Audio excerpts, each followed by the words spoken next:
ఓం శ్రీ సాయిరామ్. భగవాన్ శ్రీ సత్యసాయి బాబా వారికి శతవర్ష దినోత్సవ సందర్భంగా మనందరి తరఫున ప్రత్యేకమైనటువంటి హృదయపూర్వక నమస్సమాంజలు.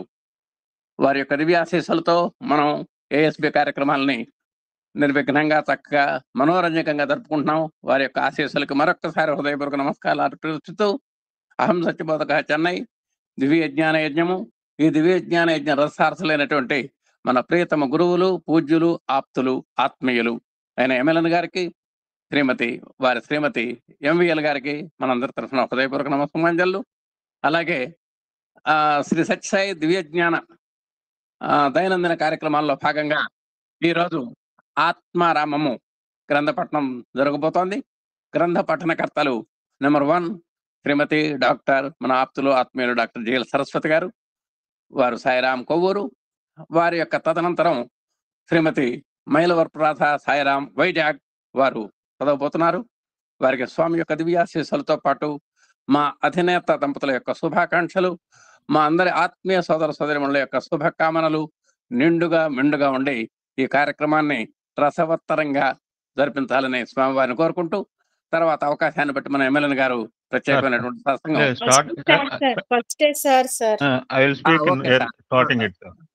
ఓకే సార్, ఒక చిన్న గమనికమ్మా.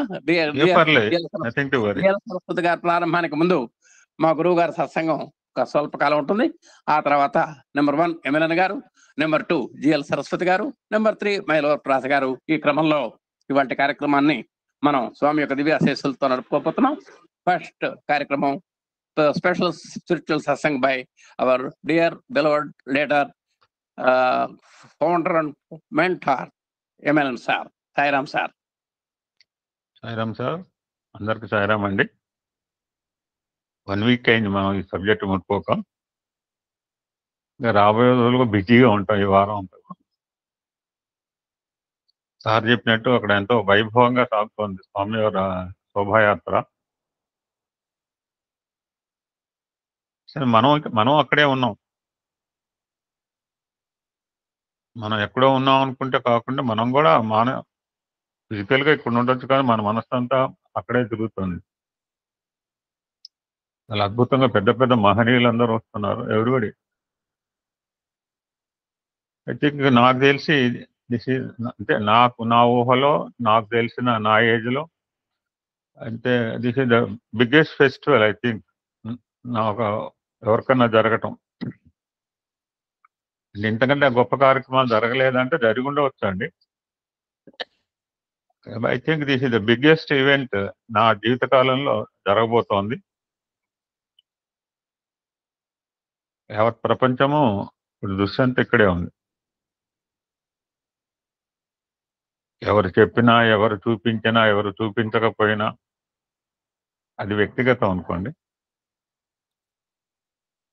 అటువంటి ఒక అద్భుతమైన మహోత్సవం మీరు అన్నట్టుగా ఆయన ఆశీస్సులతోనే ఇది కంటిన్యూ అవుతుంది. మనం మాత్రం ఇండో ఎవరు చేస్తారు, నాకు ఎందుకో రాత్రే థాట్ వచ్చింది. ఒక రకంగా 22వ తారీఖు అయిపోతుందేమో అనుకున్నాడు. 2020 22వ తారీఖు లాస్ట్ ఇది బ్రేక్ అని అనుకున్నాం కూడా. 22వ తారీఖు సాయంత్రం అయిపోయిన సత్సంగం అది. విల్ హ్యావ్ టెంపరీ బ్రేక్ అనుకున్నాం. ఇది ఆయన నిర్ణయం సార్. సో ఒక 2-3 విషయాలు తెలుసుకుని నేను కెన్ గో ఫర్ ఆత్మారామం. ఏదన్నా ఒకటే సబ్జెక్ట్. ఇది కూడా స్వామి పిల్లల దృష్టిలో పెట్టుకుని చెప్పిన అంశమే. మనం జనరల్గా 2 పదాలు వాడుతుంటాం. ఈ 2 పదాల మీద గీతలో ఒక అధ్యాయం కూడా ఉంది. క్షేత్రము, క్షేత్రజ్ఞుడు. This is the 13th chapter on this name.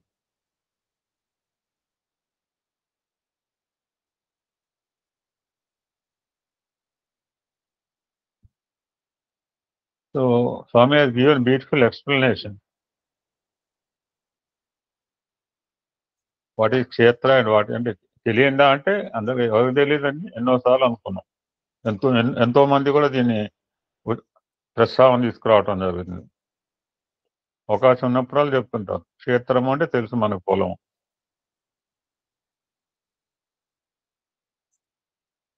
చాలా బ్యూటిఫుల్ గా ఎక్స్ప్లెయిన్ చేశారు స్వామి ఇక్కడ. What is the difference between క్షేత్రము అండ్ క్షేత్రజ్ఞ? ఒకటి క్షేత్ర, ఇందులో 2 లెటర్స్ ఉన్నాయి. రెండవది క్షేత్రజ్ఞ, ఇందులో 3 లెటర్స్ ఉన్నాయి.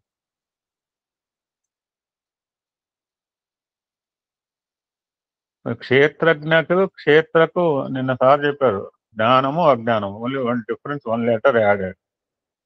ఒకటి పోతే ఒకటి వస్తుంది. Both are inter related. ఇది పోగొట్టుకుంటే అది వస్తుంది, అది వస్తే ఇది పోతుంది. సో క్షేత్రకు ఉన్న difference only 3 letter, that's called జ్ఞ. జాకి ఇనియవచ్చు, ఎక్సెస్ గా ఉంది. సో జ్ఞకారము లేనిది క్షేత్రము, జ్ఞకారము కూడినది క్షేత్రం. అంటే పిల్లలు చెప్తున్నారు కదా, ఈ విధంగానే చెప్పాలి. మరి పెద్దవాళ్ళకైతే ఇంత డీటెయిల్గా అక్కర్లేదు.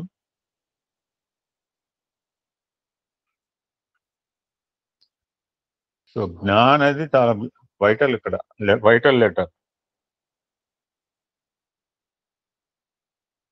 So Swami slowly goes in the subject. జ్ఞానరహితమైంది దేహము, జ్ఞాన సహితుడు క్షేత్రం. దట్ ఈస్ ది డిఫరెన్స్ క్షేత్ర అండ్ క్షేత్రజ్ఞ.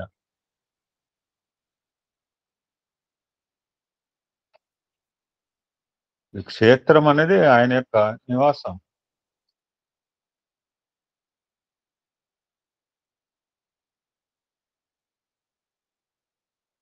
భగవంతుడు సెలెక్ట్ చేసుకున్నాడు క్షేత్రాలని.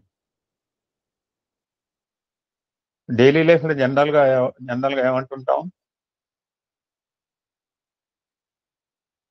ఇంగ్లీష్ లో అయితే మై బాడీ అంటుంటాం, తెలుగులో నా దేహం అంటాం.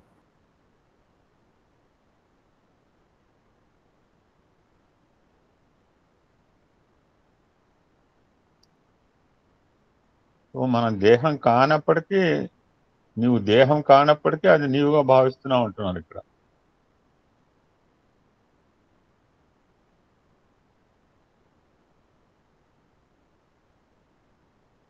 ఇది నాది అన్నప్పుడు చాలాసార్లు చెప్తుంటారు స్వామి. ఇది నాది అన్నప్పుడు తాను వేరు కావడానికి అవకాశం ఉంది. ఫర్ ఎగ్జాంపుల్, ఇది ఇంగ్లీష్ లో దిస్ ఈజ్ మై కర్చీఫ్, ఇది నా కర్చీఫ్. ఇది నా కర్చీఫ్ అన్నప్పుడు కర్చీఫ్ ని సెపరేట్ చేసే పాసిబిలిటీ, అధికారం ఉంది. పాసిబిలిటీ ఆల్సో, అవకాశం ఆల్సో ఉంది. సో జస్ట్ లైక్ దట్, నా కర్చీఫ్ అన్నప్పుడు, నా దేహము అన్నప్పుడు దేహము వేరు, నేను వేరు కావటానికి జరిగే అవకాశం, జరిగే ఛాన్స్ 100%.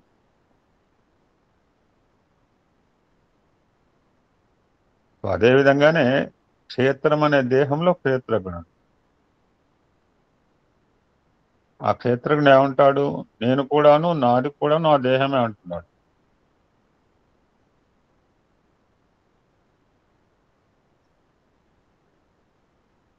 అటువంటి పవిత్రమైన దేహం దేహిని తెలుసుకోవటానికి. All the actions we are performing to this body only. ఈ దేహమే, నిన్న కూడా సార్ చెప్పారు, ఇవ్వాలి, ఇంపార్టెన్స్ ఇవ్వాలి, ఎంతవరకు ఇవ్వాలి అంతవరకు ఇవ్వాలి. ఎక్సెస్ వద్దు, లెస్ వద్దు.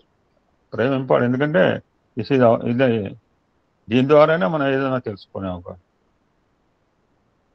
బాడీ చాలాసార్లు చెప్పాను, బాడీ కంపానియన్ ఆఫ్ 21 తత్వాలతో కూడినట్టు. 5 కర్మేంద్రియాలు, 5 జ్ఞానేంద్రియాలు, 5 పంచ ప్రాణాలు, పంచకోశాలు, ప్లస్ ఒక జీవి. 21 దీంతో పాటు ఇంతేనా అంటే, దీంతో పాటు మళ్ళా లోపల 4 మనోబుద్ధి అహంకార చిత్తం 4 చేరినాయి. సో 25 మర్మములు.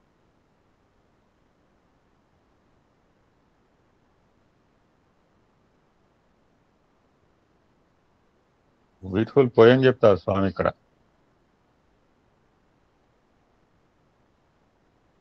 కారే రాజులు రాజ్యములు గలుగరే, గర్వోన్నతిని పొందరే వారేరి.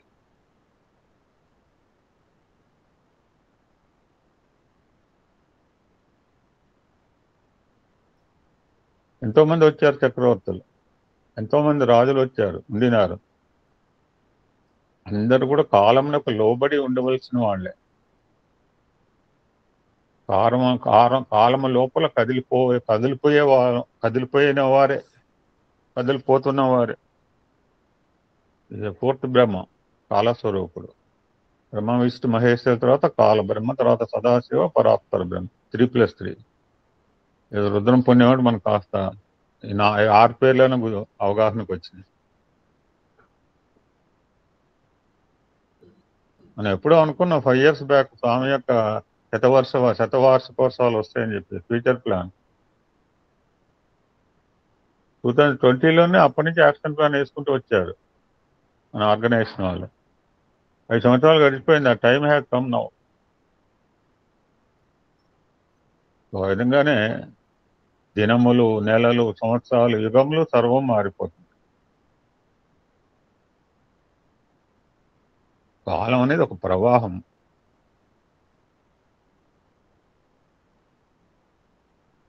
కాలం అధిగమించలేము కూడా. నిన్న కాలానికి బందీకృతులని కూడా నిన్న అందరూ చెప్పారు. సర్వులు బందీకృతులని చెప్పారు. మీరు మనమే కాదు.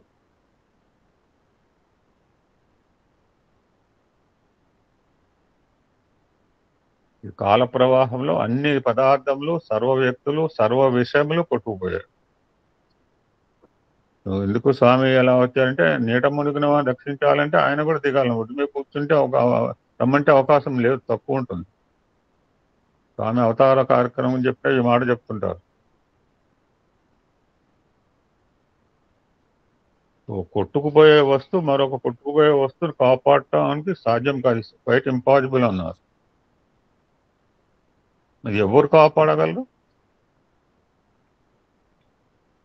ఈ టైటిల్ ఆఫ్ ది టాపిక్ మేము చాలా రోజులైంది కనుక, కాల ప్రవాహం, కాలం అనేది ప్రవాహం. దాని గట్టు ఏంటంటే ఎవరంటే దైవం. The title of the topic is దైవమే కాల ప్రవాహానికి గట్టు, జీవితం కూడా జీవితానికి గుట్టు. This is the title we are dealing. కాల ప్రవాహానికి గట్టు ఎవరంటే ఆయన, దైవ. జీవితానికి గుట్టు కూడా ఇదే టైటిల్ వచ్చి.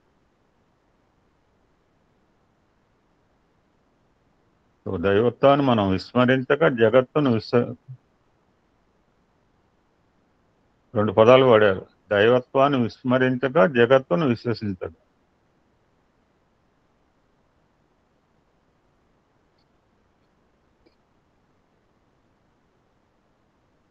ఎలా అంటే ఈ ప్రయాణం ఎలా సాగాలి అంటే సాగుతూనే ఉంటుంది నిరంతరం.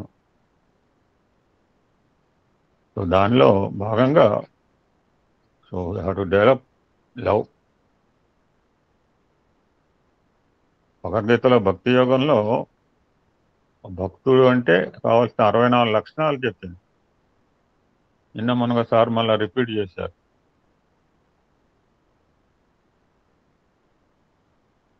మరి 64 లక్షణాలు అందరికీ ఉంటాయంటే ఇది డిఫికల్ట్ అన్నారు. గీతాచార్యుడు అన్నారు, స్వామి గారు చెప్పారు. 64 లక్షణాలు ఉండగానే ఒక దైవస్వరూపానికి ఉంటాయి.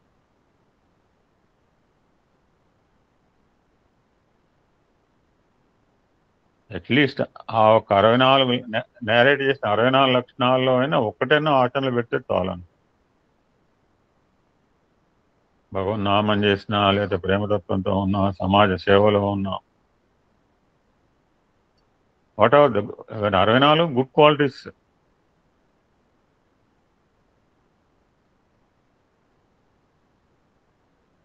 సో భగవంతుని ఎందుకు గాఢమైన విశ్వాసం ఉండాలి చెప్పారు. ఈ ఎగ్జాంపుల్ ఎన్నో మొన్న వచ్చింది. ఎక్కడో చోట ఆత్మారామం అనుకుంటా. ఇంకా అక్కడ దాకా వచ్చామో లేదు. ఒక అగ్గిపెట్టెలో 50 పుల్లలు ఉంటాయి. ఎక్కడ చెప్పినా అది ఇదే అంశాలు వస్తుంటాయి. మనం గమనించండి, ఇక్కడ చెప్పిన అంశాలు అక్కడ వస్తుంటే, అక్కడ చెప్పినవి ఇక్కడ వస్తుంటాయి. మనకు అగ్ని కావాలంటే ఒక పుల్ల చాలు, 50 పుల్లలు బయట తీయక్కర్లేదు. ఆ విధంగా గీతాచార్యుడు ప్రబోధించిన 64 లక్షణాల్లో, గుణముల్లో ఏ ఒక్కటైనా మనకి ఆచరణలో పెట్టే దగ్గర తీసుకొని మనం ఆచరిస్తే పెడితే చాలన్నారు. సో అందుట్లో the main and vital one is love. So that's why మనం అందరూ చెప్తుంటాం బాలుగా సింపుల్గా, love is God, live in love. దైవమే ప్రేమ, ప్రేమే దైవము.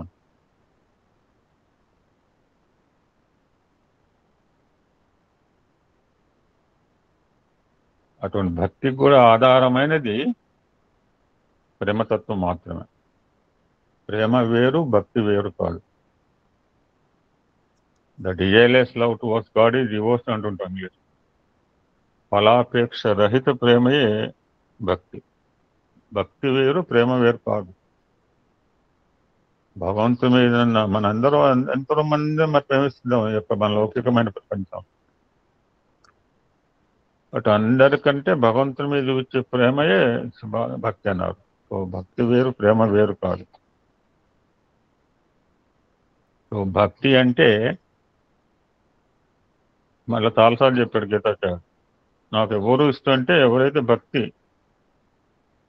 ఎవరైతే భక్తితో ఉంటారో వాళ్ళు నాకు ప్రియుడు అవుతాడని కూడా చెప్పాడు. నువ్వు భక్తితో ఉంటే చాలు నాకు ప్రియుడు అవుతావు.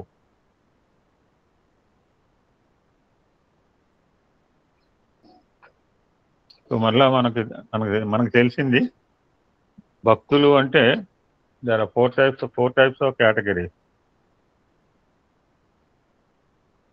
నలుగురు వేరా అంటే నాకైతే ఇంతకుముందు నేను వేరే అనుకున్నాను. అంటే తెలియనప్పుడు మన మధ్య సత్తం కావాలంటే ఈ నలుగురు కూడా 4 స్టేజెస్. ఈ 4 రకాల మనుషులు కాదు. భక్తి అంటే మనం ఏమనుకుంటుంటాము అంటే చేయొద్దని చెప్పడం కాదు. రోజు కూడా ఆల్మోస్ట్ కార్తీక మాసంలో కోటి దీపోత్సవం చూస్తాం, ఇప్పుడు సాయంత్రం కూడా ఈటీవీ చూస్తున్నాం. చేయకపోయినా కనీసం చూస్తున్నాం. సో భక్తి అంటే పూజలు చేయటము, వ్రతం చేయటం, భజన చేయటం ఇంత మాత్రమే కాదంటున్నాం. అటువంటి భక్తిని కనుక మనం కేటగరైజ్ చేసుకుంటూ పోతుంటే 4 టైప్స్ ఆఫ్ అది ఇక్కడ చెప్పేసి దాన్ని ఐ కెన్ స్టాప్ ఇట్. ఎందుకంటే లోపల డీటెయిల్గా వెళ్తే it will take more than half an hour. ఇటు కేటగిరీ ఆర్త చాలాసార్లు చెప్పిన వారు, ఆర్తులు, అర్థార్థులు, జిజ్ఞాసులు, జ్ఞానులు.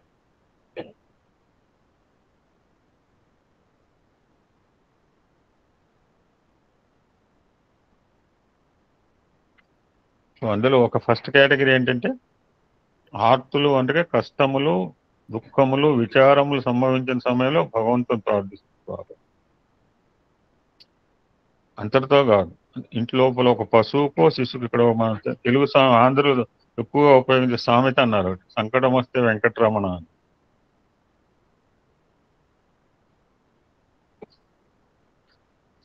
ఇంట్లో ఒక పశువుకో లేదా శిశువుకో సంథింగ్ హ్యాపెన్స్ చేసేది అంటారు. ఏనాడైతే మనకు కష్టం వస్తే అప్పుడు వెంకటరమణ వెంకటరమణ అని ప్రార్థిస్తుంటారు అని చెప్తున్నారు. సో దిస్ ఈ ఫస్ట్ స్టేజ్ కావచ్చు, ఫస్ట్ కేటగిరీ అనకూడదు. ఎందుకంటే స్వామి చెప్పింది నలుగురు 4 రకాలు కాదు. This one stage.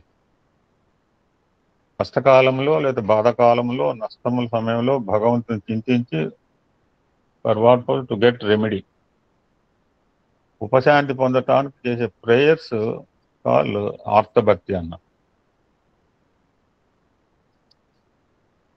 So we can discuss remaining 3 in the next సత్సంగం. ఓం శాంతి. ఎందుకంటే ఇది కంటిన్యూ చేయాలంటే it will take half an hour. ఇంకా మనకు 2-3 సత్సంగాలు ఉన్నాయి. ఓం శాంతి శాంతి శాంతి. ఓం శ్రీ సాయిరామ్. శ్రీరాఘవం దశరథాత్మజమప్రమేయం సీతాపతిం రఘుకులాన్వయరత్నదీపం ఆజానుబాహుం అరవిందతళాయతాక్షం రామం నిశాచర వినాశకరం నమామి. సర్వదేవతాతీత స్వరూప భగవాన్ శ్రీ సత్యసాయి బాబా వారి దివ్య శ్రీ చరణాలకు శతకోటి ప్రణామాలు సమర్పించుకుంటూ ఈరోజు స్వామి శతవర్ష జన్మదినోత్సవ వేడుకలు అత్యంత వైభవంగా జరుగుతున్న నేపథ్యంలో మన అహం సత్యబోధకాలో కూడా అత్యంత రంగరంగ వైభవంగా జరుపుకుంటున్న నేపథ్యంలో నాకు ఈ రోజుని ఇటువంటి అద్భుతమైన అవకాశాన్ని కలిగించేటువంటి ఆత్మీయ సోదరులు పూజ్యులు శ్రీమాన్ మల్లెల లక్ష్మీనారాయణ గారికి, శ్రీమతి వరలక్ష్మి మేడం గారికి హృదయపూర్వక నమస్సుమాంజలు. కార్యనిర్వహణలో చక్కగా ప్రణాళిక తయారు చేసి మనందరినీ ప్రోత్సహిస్తూ మనకు సహాయ సహకారాలు అందిస్తున్నటువంటి పూజ్యులు ఆత్మీయ సోదరులు శ్రీ పీసపాటి కోటేశ్వరరావు గారి దంపతులకి హృదయపూర్వక నమస్సుమాంజలు. అదేవిధంగా ఎంతో వినయ విధేయతలతో, భక్తి శ్రద్ధలతో మాన్యువల్గా, టెక్నికల్గా సహాయ సహకారాలు అందిస్తున్నటువంటి చిరంజీవులు శ్రీ ఎం పార్థసారథి గారికి, శ్రీమతి పద్మాభయ్యకు హృదయపూర్వక నమస్సుమాంజలు, ఆశీస్సులు. ప్రేమస్వరూపులైన సాయి సోదర సోదరి మండలందరికీ ప్రేమపూర్వక హృదయపూర్వక నమస్సుమాంజలు. మనమంతా అయ్యో ఇంట్లో ఉండిపోయేమే, వెళ్ళలేకపోతున్నాం అని బాధపడతాం మామూలుగా ఉంటే. కానీ అహం సత్యబోధకాలో మనం అంతా పాల్గొని ఇందాక సోదరులు చెప్పినట్టుగా నేనైతే మనం ఇప్పుడు ప్రశాంతి నిలయంలోనే ఉన్నాం, అక్కడే మాట్లాడుతున్నాం, స్వామి సన్నిధిలోనే ఉన్నాం అనే ఫీలింగ్ తోటి, ఆనందంతో ఈరోజు నేను మానసికంగా ఆనందిస్తూ, మానసికంగా ప్రశాంతి నిలయంలో ఉన్నట్లుగా నేను ఆనందపడుతూ ఈరోజు నా చేత ఆత్మారామం అనే గ్రంథ పఠనం చేయిస్తున్న స్వామికి మరొక్కసారి కృతజ్ఞతాభివందనం తెలియజేసుకుంటూ ఓం శ్రీ సాయిరామ్. మనము ఆత్మారామం ఈ అందించిన మా సిఎస్ మూర్తి గారికి కూడా హృదయపూర్వక ధన్యవాదాలు. ఈ ఆత్మారామం అనే గ్రంథంలో 7వ ఎపిసోడ్లో మనం ఇప్పుడు 96వ పేజీలో ఉన్నాం. మన సోదరీమణి చెప్పినవి ఒక్కసారి కొంచెం గుర్తు చేసుకుని తర్వాత అంశంలోకి మనం వెళ్దాం. యద్భావం తద్భవతి అంటే ఏ కళ్ళజోడు పెట్టుకుంటే ఆ రకంగా ఇంత ఏ విధంగా కనపడుతుందో, మనలో భావాలు ఏ విధంగా ఉంటే మనకి ప్రపంచం అంతా అలాగే కనపడుతుంది అని ఇది తెలియజేస్తూ, దీనిలో పాపాల గురించి, దోషాల గురించి తెలియజేస్తూ ఎవరిలో దోషాలు వాళ్ళే వెతుక్కుని దాన్ని తీసి పారేయడం కూడా ఉత్తమమైన మార్గం, అంటే ప్రాయశ్చిత్తం చేసుకోవడమే ఉత్తమమైన మార్గం అని తెలియజేస్తున్నాను. పాపంలన్నింటికంటే మించింది ఏమిటంటే పరులని నిందించడము. పరుల్ని మనం నిందించకూడదు. దీన్ని పురస్కరించే ఉపనిషత్తు కూడా సర్వదేవ నమస్కారం కేశవం ప్రతిగచ్చతి. ఏ దేవుడికి నమస్కారం చేసినా కేశవుడికి చెందుతుంది. సర్వదేవ తిరస్కారం కేశవం ప్రతిగచ్చతి. ఏ దేవుని తిరస్కరించినా అది కేశవునికే చేరుతుంది. కాబట్టి మనము దేవుణ్ణి పూజించి జీవుల్ని బాధించడం చేత మనకు వచ్చేటువంటి ఫలితం ఏమీ లేదు అని తెలియజేస్తూ, ఈ శిలాస్వరూపమైన విగ్రహాన్ని పూజించడం అన్న ఆనందము సజీవంలో పూజించడం ఎందుకు కనిపించదు మనకని స్వామి ఈ విధంగా మనకి తెలియజేశారండి. దైవం మానుష రూపేణ అంటే దైవం మనుషుల రూపంలోనే వస్తారు. అవతారమూర్తులు కూడా మనుష్యాకారం ధరించి వచ్చారు. కాబట్టి అందరిలోనూ పరమాత్ముడు ఉన్నాడు, మనుషుల రూపంలోనే పరమాత్ముడు ఉంటాడు అని తెలియజేస్తూ, అయితే దెయ్యాల్లో దేవుడు ఉన్నాడా, మరి ఇతండవాదం అనమాట. సజీవులు ఎందుకు దైవం ఉన్నాడు ఉండడానికి ఎలా వీలవుతుంది అనేవాళ్ళు కొంతమంది ఈ విధంగా దీన్ని చేసుకోవడం సందర్భంలో దైవం ఉన్నాడు కాబట్టే ఇతను శివం. దైవం లేకపోతే ఆ దైవం ఎప్పుడైతే, ఈ పరమాత్మ ఎప్పుడైతే బయటకు వెళ్ళిపోతుందో అది శవం అని చెప్పారు. ఈరోజు 96వ పేజీ ఈ ఎడిషన్లో ప్రేమస్వరూపులైన విద్యార్థులారా దగ్గర నుంచి ప్రారంభం. నిజముగా పవిత్రమైనటువంటి మన భారతీయ చరిత్రలో ఏదైనా అంతరార్థము మనము గుర్తించడానికి పెద్దల చెంత చేరి తెలియని విషయాలను కొంతవరకును వారి దగ్గర తెలుసుకోవడానికి ప్రయత్నం చేయడం చాలా ఉత్తమమైన మార్గము. త్యాగరాజు కూడా చెప్పాడు, తెలిసి రామచింతన చేయవే మనసా. రామ రామ రామ అన్నం కాదు, మన రామచింతన ఏ విధంగా చేయాలి, ఆ రాముడు ఏమిటి, రాముడు ఆదర్శం ఏమిటి, రాముడు ఏ విధంగా ముసుకున్నాడని చెప్పి ఆ రాముడు అనుసరించిన ధర్మాన్ని మనం మనసులో అదిలిపరుచుకుని ఆ రామచింతన చేయాలి. తెలిసి రాముని చింతన చేయవే మనసాన్ని. ఇది మనం తెలుసుకుని వాదించడానికి పూనుకోవడం మంచిది కాదు. తెలుసుకోకుండానే అనవసరమైన వాదనకు దిగడము ఒక విధమైనటువంటి దుర్గుణం అని చెప్పవచ్చు.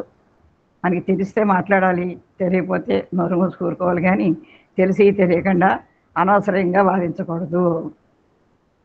దాన్ని అజ్ఞానం అని కూడా చెప్పచ్చు. అజ్ఞానం చేత ఇలాంటి వస్తాయని కూడా చెప్తున్నారు స్వామి. రామతత్వం అనేటువంటిది సర్వైశ్వర్య సంపన్నమైన ఈశ్వరతత్వమే.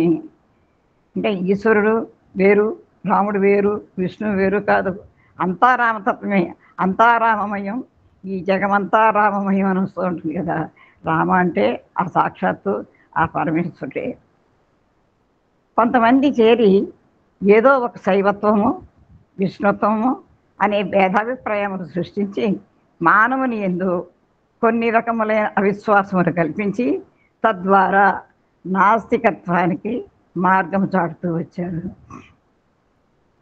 పూర్వం ఈ శైవత్వము శివత్వము విష్ణుత్వం అనేవి శైవులు వైష్ణవులు గాఢభక్తులు శక్తి ఈ విధంగా రకరకాలుగా ఉండేవారు. శివుడు వేరు విష్ణువు వేరు అనేవారు. కానీ ఇక్కడ రెండింటికి తేడా ఏమీ లేదు. ఇందాక మన సోదరు చెప్పినట్టుగా శివుణ్ణి ఆరాధించే వాళ్ళు, ఇప్పుడు వెంకటేశ్వర స్వామి ఉన్నారు ఇంకోటి, శివుణ్ణి ఆరాధించే వాళ్ళు వెంకటేశ్వర అంటారట, విష్ణువుని ఆరాధించే వాళ్ళు వెంకటరమణ అంటారు. వాళ్ళు అడ్డంగా విభూతి బొట్టు పెట్టుకుంటారు, వీడు నిలువుగా విభూతి బొట్టు పెట్టుకుంటారు. కానీ ఇద్దరు ఆరాధించేది కూడా ఒకటే భగవతత్వము, ఒకటే ఈశ్వరత్వము. ఇలా తెలుసుకోకుండా అనవసరంగా నాస్తిక మార్గాన్ని ప్రయాణం చేసేలా దోహదం చేస్తున్నాము ఈ రోజుల్లో అని చెప్తున్నారు స్వామి. తర్వాత చక్కటి భగవంతుడు ఏ విధంగా ఉన్నాడో తెలియజేస్తున్నారు. మతములన్నీ వేరు మార్గము ఒక్కటే, వస్త్ర భేదము వేరు వస్తు ఒకటే, శృంగారములు వేరు బంగారం ఒక్కటే, పశుల వన్నెలు వేరు పాలు ఒకటే, జీవ జంతువులు వేరు జీవుండు ఒక్కడే, జాతి నీతులు వేరు జన్మ ఒకటే, దర్శనంబులు వేరు దైవంబు ఒక్కడే, పూల జాతులు వేరు పూజ ఒకటే, తెలియలేకను మానవులు తెలివి తప్పి బ్రతుకు కోసము బహుబంధ బద్ధులైరి, ఇంత కన్నను వేరెద్ది ఎరుకపరుచు సాధు సద్గుణ సద్గణ్యులవు సభ్యులారా అన్నారు స్వామి. ఎన్నో మతాలు ఉన్నాయి, కానీ అందరి మార్గం ఒకటే, ఆ భగవతత్వాన్ని చేరుకోవడమే, భగవతుని తెలుసుకోవడమే. వస్త్రం ఉంది, ఆ వస్త్రాన్ని ఒకే వస్త్రం ఉన్నది, దాన్ని మనం చక్కగా పర్మీలుగా కుట్టించుకోవచ్చు, జాకెట్గా కుట్టించుకోవచ్చు, లంగాలుగా కుట్టించుకోవచ్చు, షర్ట్లుగా కుట్టించుకోవచ్చు, ఏ రకమైన కానీ మార్చుకోవచ్చు. కానీ దాంట్లో వస్తువు మాత్రం వస్త్రం ఒకటే. శృంగారం అంటే బంగారం ఉంది, నక్లెస్లు వడ్డాడాలు ఎన్నైనా చేయించుకోవచ్చు, కానీ అక్కడ ఉన్నది బంగారం ఒక్కటే. పశువుల వన్నెలు వేరు పాలు ఒకటే. రకరకాల పశువులు ఉన్నాయి, గేదె ఉంది నల్లగా ఉంటుంది, తెల్ల ఉంది నల్ల ఉంది, బ్రౌన్ కలర్ ఉంది, మేకలు ఉన్నాయి, మరి గాడి అన్ని రకాలు కూడా రకరకాల రూపనామాలు వేరు, కానీ వాటిలోంచి వచ్చే పాలు మాత్రం ఒక్కటే. జీవ జంతువులు వేరు జీవుండు ఒక్కటే. అన్ని రకరకాల జీవుల్లో ఉన్నవాడు భగవంతుడు ఒక్కటే. జాతి నీతులు వేరు జన్మం ఒకటే. అంటే మనం జన్మించిన దాని ఆ న్యాయ ప్రకారము ఉన్న అందరూ ఒకేలా జన్మిస్తున్నారు, జన్మ ఒక్కటే. దర్శనములు వేరు దైవం ఒకటే. రకరకాలుగా దర్శనాలు చేసుకుంటున్నాం, రకరకాలుగా స్తుతిస్తున్నాం, రకరకాలుగా కీర్తిస్తాం, కానీ ఉన్నవాడు నిర్గుణ నిరాకారుడైన దైవం ఒకటే. దర్శనములు పూల జాతులు వేరు పూజ ఒకటే. రకరకాల పూలు ఎన్నో రకాలతో పూజలు చేస్తున్నాం, ఏ పూలతో పూజ చేసినా చేసే పూజ ఒకటే, ఆ భగవంతుడికి అవే నామాలు, అదే పూజ, అదే ఒక్క భగవంతుడికి. తెలియలేకను మానవులు తెలివి తప్పి ఇదంతా తెలుసుకోలేకుండా మానవులు అజ్ఞానంలో పడిపోయి ఈ బ్రతుకు కోసము బాహ్య బంధాలతోటి బద్దురైపోతున్నారు. ఇంతకన్నా భగవంతుడు ఉన్నాడు, ఇంక వేరే ఏ రకంగా చెప్పగలను అని స్వామి పద్యంలో తెలియజేశారు. ప్రేమ స్వరూపులారా, అనేకత్వములో ఉన్న ఏకత్వాన్ని సందర్శించి తెలుసుకొని తద్వారా ఈ పవిత్రమైన ఆదర్శాలను మీరు లోకమునకు అందించడానికి పూనుకుంటారని నేను ఆశిస్తున్నాను.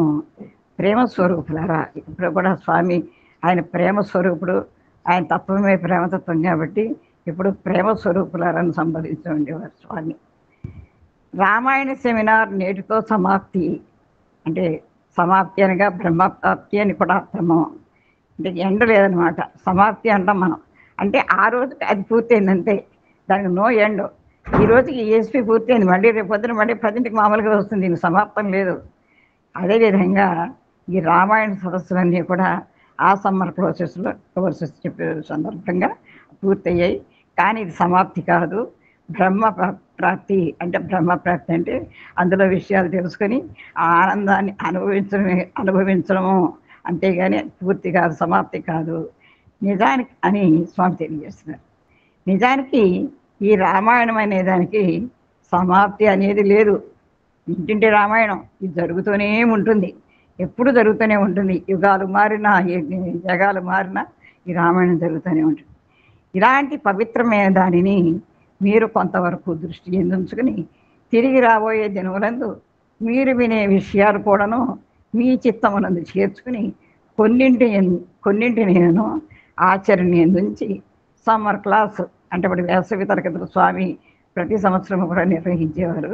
వెళ్ళిన విద్యార్థులు ఆదర్శవంతమైన జీవితాన్ని లోకానికి చాటుతున్నారు అందిస్తుంటే ఇవన్నీ విన్న తర్వాత ఈ విద్యార్థులు బయటకు వచ్చి చక్కగా ఇటువంటి సెమినార్లు కండక్ట్ చేసి చక్కగా ఆదర్శవంతంగా జీవితాన్ని లోకానికి అందిస్తున్నారు. అంటే Swami life should be our message అన్నట్టుగా ఈ వార్తను నేను వినేటట్లుగా చేయాలని ఆశీర్వదిస్తూ నా ప్రసంగాన్ని విరమిస్తున్నాను అని స్వామి ఈ అధ్యాయంలో తెలియజేశారు. అంటే ఇవన్నీ తెలుసుకున్న తర్వాత మనం ఆచరిస్తూ 10 మందికి పంచాలి, అది స్వామి ఆశ. అదే my life is message, your life should be my message అని చెప్పి. తర్వాత 8వ అధ్యాయం.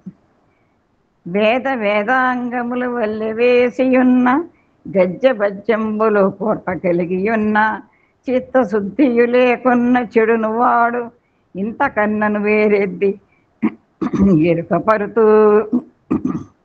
వేదాంగాలు అన్ని వేదాంగాలు వల్లి వేసేశారు, అవపోసన పట్టేశారు. ఒక్కసారి గుర్తు తెచ్చుకుందాం, ఆ పండితుడు ఆ పాలమ్మాయి అందరికీ తెలుసున్న విషయమే, ఎంతో పండితుడు, కానీ తన చిత్తశుద్ధి లేదు, ఆత్మవిశ్వాసం లేదు. గజ్జ పద్యంబులు కోర్పగలిగిన ఎన్నో పద్యాలు రాస్తారు, గేయాలు రాస్తారు, కవితలు రాస్తారు. ఎన్ని చేసినప్పటికీ కూడా చిత్తశుద్ధి అనేది ఉండాలి. చిత్తశుద్ధి లేకపోతే మనకి ఆ చెడును వాడు ఇంతకన్నా నేనేం తిరుగుతాను అని స్వామిలో తెలియజేస్తున్నారండి. అంతే కదా, అన్నీ తెలుసుకున్న పండితుడే మరి తన మీద తన విశ్వాసం లేక ఆ పాలమ్మాయికున్న విశ్వాసాన్ని కూడా ఆ అమ్మాయికున్న విశ్వాసం ఇంక లేదు కదా, మీకు అందరికీ తెలుసు. పవిత్రాత్మ స్వరూపులారా, లోకములో పశువుగా జీవించదలుచుకున్నట్టు వాడికి ఇంద్రియ నిగ్రహం ఉండదు. అంటే ఇలాగే ఉంటామండి, నాకు ఇంకా మారే పరిస్థితి లేదు, కానా పీనా సోనా ఇవే మాకు కావాల్సినవి, తిన్నామా పడుకున్నామా తెల్లారిందా అనుకునే వాళ్ళకి ఈ సెన్సెస్ కంట్రోల్ అక్కర్లేదట. పశుపతిగా జీవించదలుచుకున్న మానవులకు ఇంద్రియ నిగ్రహం అత్యవసరము. అయితే మనము భగవంతుడు, మనలోనే దైవత్వం ఉన్నాడు, మనం ఆ విధంగా దైవత్వాన్ని తెలుసుకుని ప్రయాణం చేయాలని మానవులకి ముఖ్యంగా మనం ఉండవలసింది ఈ సెన్సెస్ కంట్రోల్, మన మనో నిగ్రహం, ఇంద్రియ నిగ్రహం అత్యవసరం అని చెప్తున్నారు. బండి కట్టిన గుర్రములు స్వేచ్ఛగా లాగికొనిపో సమయమందు సారథి వాటిని గట్టిగా బట్టి నిలిపివేయినట్లుగా మానవుని యొక్క ఇంద్రియములు అనే గుర్రములు స్వేచ్ఛా విహారం సమయం నందు వివేక వైరాగ్యములని పగ్గముల చేత వాటిని పట్టి నిలపవలసి వస్తుంది. పూర్వం బండికి గుర్రాలు కట్టేవారు, గుర్రబళ్ళు ఉండేవి, వాటికి కళ్ళకి గంతలు కూడా కట్టేసేవారు. ఆ నోట్లో ఒక కళ్ళె ఉండేది, దాన్ని చేతో పట్టుకునేవాడు, ఆ గుర్ర స్వారీ చేసే అతను, ఆ సారథి. అది గట్టిగా పట్టుకు లాగుతూ ఉండేవాడు. అది ఆ సారథి ఏ విధంగా నడిపితే ఆ విధంగా ఆ గుర్రం పరిగెత్తేదనమాట. అది లేకపోతే దానికి ఆ కళ్ళెం కనుక లేకపోతే ఆ ఇష్టం వచ్చినట్టు పరిగెత్తిన గుర్రం. అదేవిధంగా మన ఈ ఇంద్రియాలనే గుర్రాలని స్వేచ్ఛగా వదిలే సమయంలో మనం ఏం చేయాలి? వివేక వైరాగ్యములు. వివేకం అంటే ఇది మంచిదా చెడా కాదా అని బుద్ధిని అనుసరించి ఒక్కసారి ఆలోచించాలి, తెలివితోటి మసులుకోవాలి. వైరాగ్యము. వైరాగ్యం అంటే దేని మీద ఆశ లేకుండా ఉండడము, విరాగము అని మనం తెలుసుకున్నాం. అంటే ఈ వైరాగ్యం అంటే ఏంటి? తపస్సు చేయడమా, సన్యాసం పుచ్చుకోవడమా, కాషాయం కట్టుకోవడమా, లేకపోతే ముక్కు మూసుకొని 24 గంటలు నేను జపమే చేస్తూ ఉంటానంట, ఇది కాదు వైరాగ్యం అంటే. వైరాగ్యం అంటే కష్ట సుఖాలు వచ్చినా, సుఖ దుఃఖాలు వచ్చినా సమస్థితిలో ఉండి సమంగా ప్రవర్తిస్తూ స్థితప్రజ్ఞుడిగా ఉండటమే వైరాగ్యము అని స్వామి చెప్తూ ఆ పగ్గాల చేత మన ఈ చిత్తాన్ని నిలపవలసి ఉంది అని చెప్తున్నారు. పశువులు, మృగములు, పక్షులు తమ జన్మముతో వచ్చిన క్రూరత్వమును ఏమాత్రమో కూడాను మార్చుకొనలేకపోతున్నాయి. ఎందుకని మార్చుకోలేకపోతున్నాయి? పశువులకి మనకి ఉన్న తేడా ఏమిటి? అన్నీ వాటికి మనకి ఒకటి, కానీ వాటికి మనసు లేదు, మనకి మనసు ఉంది. కాబట్టి అవి మార్చుకోలేవు. మనం మార్చుకోగల శక్తి మనకు ఉంది మానవులకి. తర్వాత పుట్టుకతో వచ్చినటువంటి దుర్గుణములు పుడకలతో కానీ మార్చుటకు వీలు కాదు. పుట్టుకతో వచ్చిన బుద్ధి పుడకలతో కానీ పోదని మనకి పూర్వం నుంచి సామెత ఉంది కదా, అది పుట్టుకతో వచ్చింది. సింహము క్రూరముగా జన్మించి క్రూరభావంతోనే మరణిస్తూ ఉంటుంది. పిల్లికి ఎలుకలను పట్టే స్వభావం జన్మంతోనే వస్తుంది. జన్మం అంత్యం వరకును అది అట్టి స్వభావంని అనుసరిస్తూ ఉంటుంది. ఎంత ప్రయత్నం చేసినప్పటికీ తన క్రూర స్వభావం మార్చుకోలేకపోతున్నది. పిల్లిని ఒక కుర్చీపై కూర్చుండబెట్టి చక్కగా దీన్ని పెంచుతూ ఉంటారనమాట.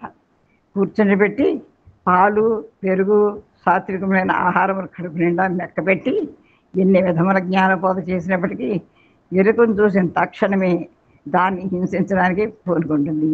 ఎందుకంటే దానికి స్వతహాగా వచ్చిన ఆ గుణం ఎక్కడికి పోతుంది? పోదు.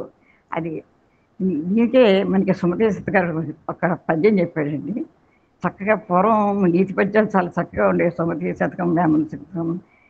కనకపు సింహాసనమున సొనకము కూర్చుండబెట్టి శుభలగ్నమునన్ దొరము పట్టము కట్టిన వెనకటి గుణ మేరమాను ఎదరా సుమతి. కుక్కని తీసుకొచ్చి ఒక బంగారు సింహాసనం వేసి దాన్ని రాజుగా పట్టాభిషేకం చేసి ఎంత చేసినా కానీ దాని బుద్ధి ఎక్కడికి పోతుంది? చెప్పుల వైపుకే పోతుంది. కాబట్టి ఈ క్రూర స్వభావంతో జన్మించినటువంటి మృగములు ఎట్టి ప్రయత్నం చేత నేను సాత్విక మార్గంలో కొని తెచ్చుట అత్యంత కష్టము.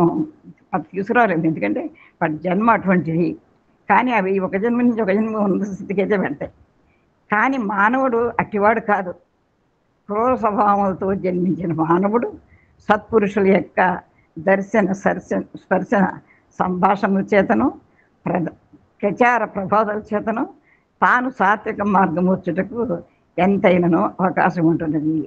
ఇదేంటండి, అందరూ క్రూర స్వభావంతో జన్మిస్తారా అంటే క్రూర స్వభావంతో జన్మిస్తారని కాదు. ఈ దేహమే ఒక ద్వంద్వాలతోటి, మన శాస్త్రి గారు రుద్రవాస్తవం అని చెప్తూ ఉంటారు, ద్వంద్వాలతోటి త్రిగుణాలతోటి వస్తుంది ఈ దేహం. ఆ త్రిగుణాలు ఏ విధంగా వస్తాయి? మనం చేసుకున్న పుణ్యఫలం వల్ల కానీ, మనం పెరిగిన వాతావరణం కానీ, ఈ త్రిగుణాలు అనేవి మనలో వృద్ధి పొందుతూ ఉంటాయి. సాత్వికం కానివ్వండి, రజోగుణం కానివ్వండి, తమో గుణం కానివ్వండి. తర్వాత జీన్స్ ప్రకారం కూడా రావచ్చు. ఇప్పుడు మన జీన్స్లో, ఈ సైన్స్ ప్రకారంగా ఈ జీన్స్లో మన వాళ్ళు ఎవరికైనా పూర్వం కోపం ఉందనుకోండి, ఆ జీన్స్లో తర్వాత వాళ్ళలో కూడా ఆ జీన్స్ రావచ్చు. అయినా కూడా ఇలా దీన్ని ఏ విధంగా మనం రెక్టిఫై చేసుకోవచ్చు, ఏ విధంగా మార్చుకోవచ్చు అంటే సత్పురుషుల యొక్క దర్శన స్పర్శన సంభాషణ చేత. మన అదృష్టం కొద్దీ మన స్వామి దర్శన స్పర్శన సంభాషణమే కాకుండా ఆయన మాటలు కూడా వింటున్నాము. నిరంతరం ఇక్కడ ఎంతోమంది సత్పురుషుల యొక్క మాటలు వింటున్నాము. మనం చక్కగా దాన్ని చేసుకోవచ్చు. ప్రచార ప్రబోధాల చేతను తాను సాత్విక మార్గం వచ్చుటకు ఎంతైనా అవకాశం ఉన్నది. ఒకవేళ రజోగుణము తమోగుణం ఈ గుణాలు ఎక్కువగా ఉన్నప్పటికీ కూడా వీటి చేత మన గుణాలని మనం మార్చుకోవచ్చు.